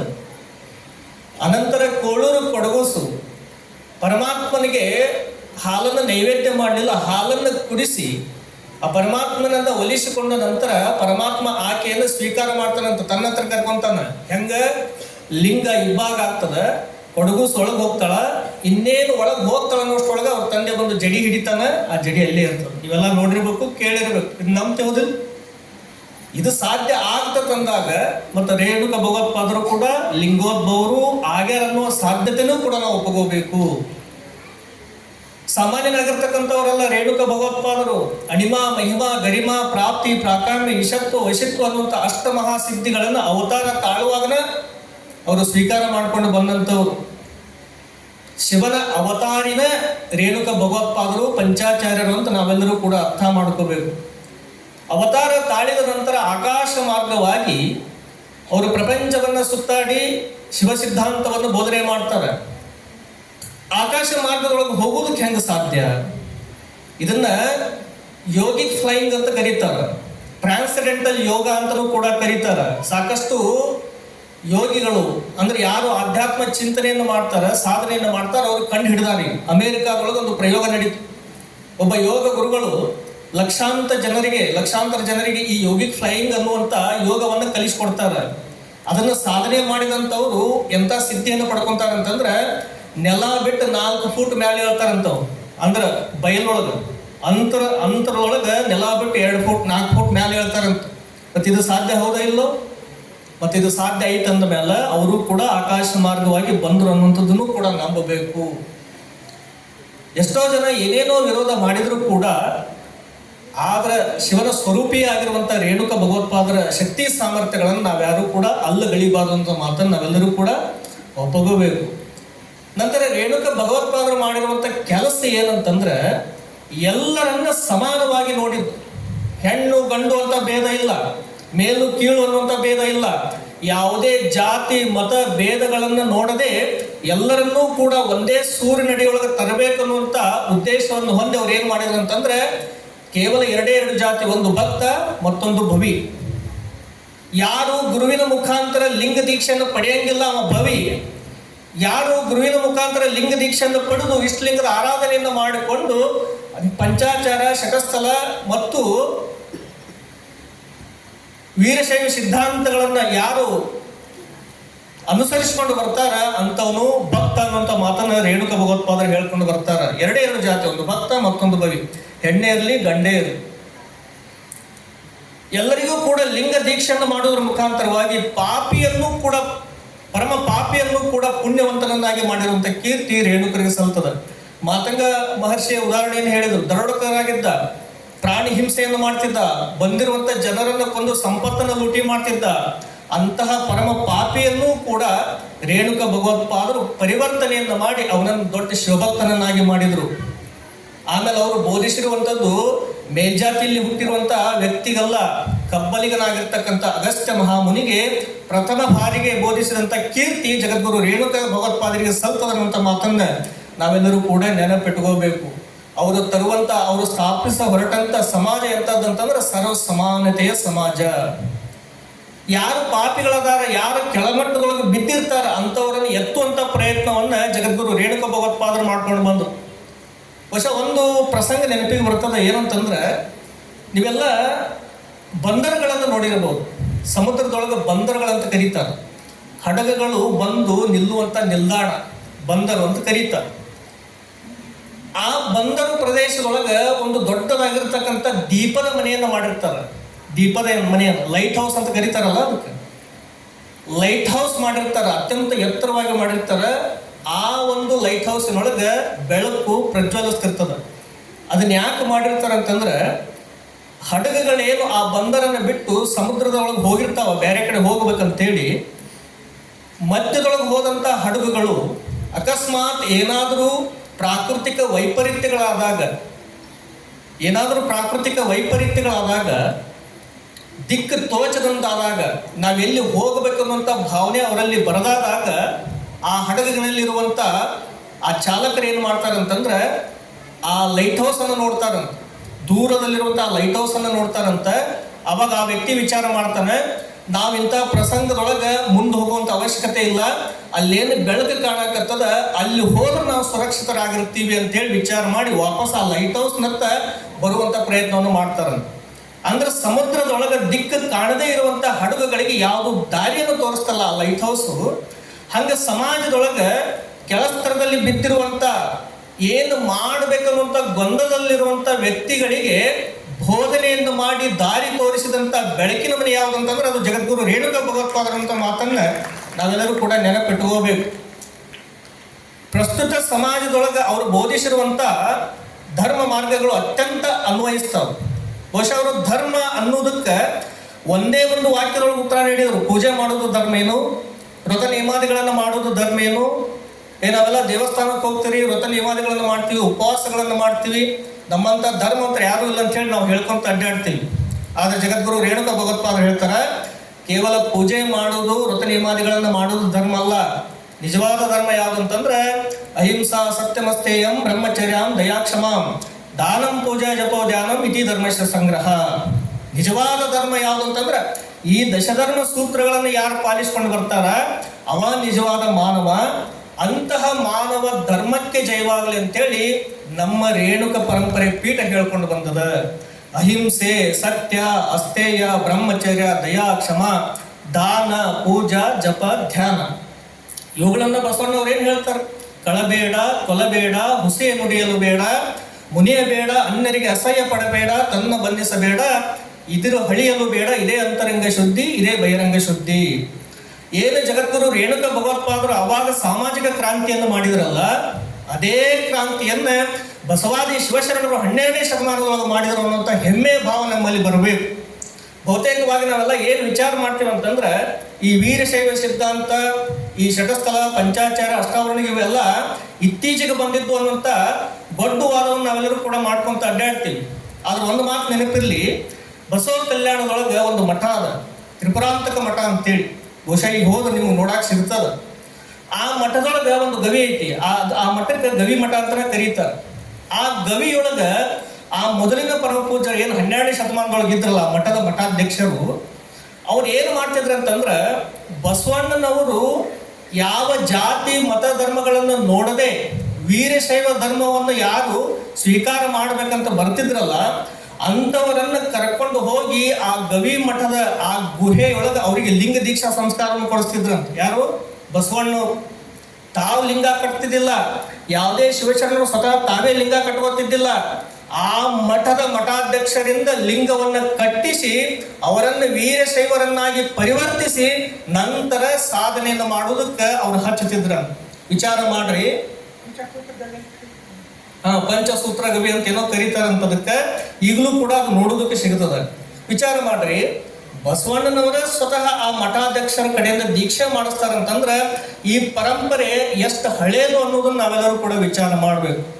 ಈ ಒಂದು ನಿಟ್ಟಿನೊಳಗೆ ಅದು ಎಷ್ಟು ಹಳೇದೈತಿ, ಎಷ್ಟು ಪೂರ್ವದೈತಿ ಅನ್ನೋದು ಮುಖ್ಯ ಅಲ್ಲ. ಜಗದ್ಗುರು ರೇಣುಕ ಭಗವತ್ಪಾದರು ಏನು ಬೋಧನೆ ಮಾಡ್ಯಾರ ಆ ಬೋಧನೆಗಳನ್ನ ಅನುಸರಿಸುವಂತ ಕೆಲಸ ನಾವು ಮಾಡ್ಕೊಂಡು ಬರಬೇಕು. ಪ್ರಸ್ತುತ ಸಮಾಜದೊಳಗೆ ಅದು ಬಹಳ ಅವಶ್ಯಕತೆ ಇದೆ.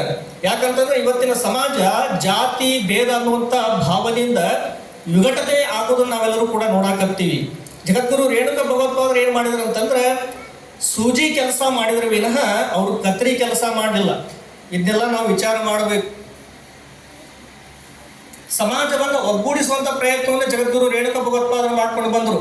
ಅದೇ ಪರಂಪರೆಯನ್ನ ಈಗಿನ ಪಂಚಪೀಠಗಳು ಸಮಾಜವನ್ನ ಒಮ್ಮತವಾಗಿ ಒಪ್ಪುವಂತ ಪ್ರಯತ್ನ, ಅವರು ಕೂಡ ಒಗ್ಗೂಡಿಸುವಂತ ಪ್ರಯತ್ನವನ್ನು ಮಾಡ್ಕೊಂಡು ಬರಾಕತ್ತಾರೆ.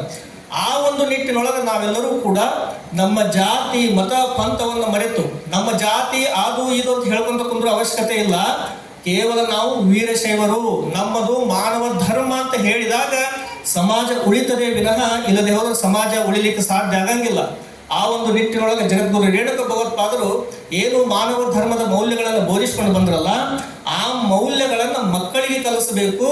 ಜಾತಿಯನ್ನು ಮರೆತು ನೀತಿಯ ಪರಿಪಾಠವನ್ನು ಹೇಳುವಂತಹ ಪ್ರಯತ್ನವನ್ನು ನಾವು ಮಾಡ್ಕೊಂಡು ಬಂದಾಗ ನಮ್ಮ ಸಮಾಜ, ನಮ್ಮ ಧರ್ಮ ಜಗತ್ತಿಗೆ ಕೊಟ್ಟಂತ ಸಂದೇಶಗಳು ಉಳಿತಾವ ಅನ್ನುವಂಥ ಮಾತನ್ನ ಈ ಸಂದರ್ಭದಲ್ಲಿ ವಿಶೇಷವಾಗಿ ತಿಳಿಸ್ತಾ, ಆಮೇಲೆ ಈ ಕಾರ್ಯಕ್ರಮದ ಆಯೋಜಕರು ಸಂಸ್ಕೃತ ಶ್ಲೋಕಗಳನ್ನು ಹೇಳಿದಾರಲ್ಲ, ಮುಂದಿನ ವರ್ಷ ಸಿದ್ಧಾಂತ ಶಿಖಾಮಣಿಯ ಶಕ್ತಿ ಸ್ತುತಿ ಶಿವಸ್ತುತಿಗಳನ್ನು ಹೇಳಿಸೋದ್ರ ಮುಖಾಂತರವಾಗಿ ಈ ಕಾರ್ಯಕ್ರಮವನ್ನು ಯಶಸ್ವಿಗೊಳಿಸ್ರಿ ಅನ್ನುವಂಥ ಮಾತನ್ನ ಈ ಸಂದರ್ಭದಲ್ಲಿ ವಿಶೇಷವಾಗಿ ತಿಳಿಸ್ತಾ, ನಾಡಿನಾದ್ಯಂತ ಈ ಕಾರ್ಯಕ್ರಮ ಅತ್ಯಂತ ಅದ್ಧೂರಿಯಾಗಿ ಯಶಸ್ವಿಯಾಗಿ ನಡ್ಕೊಂಡು ಬರಾಕತ್ತದೆ.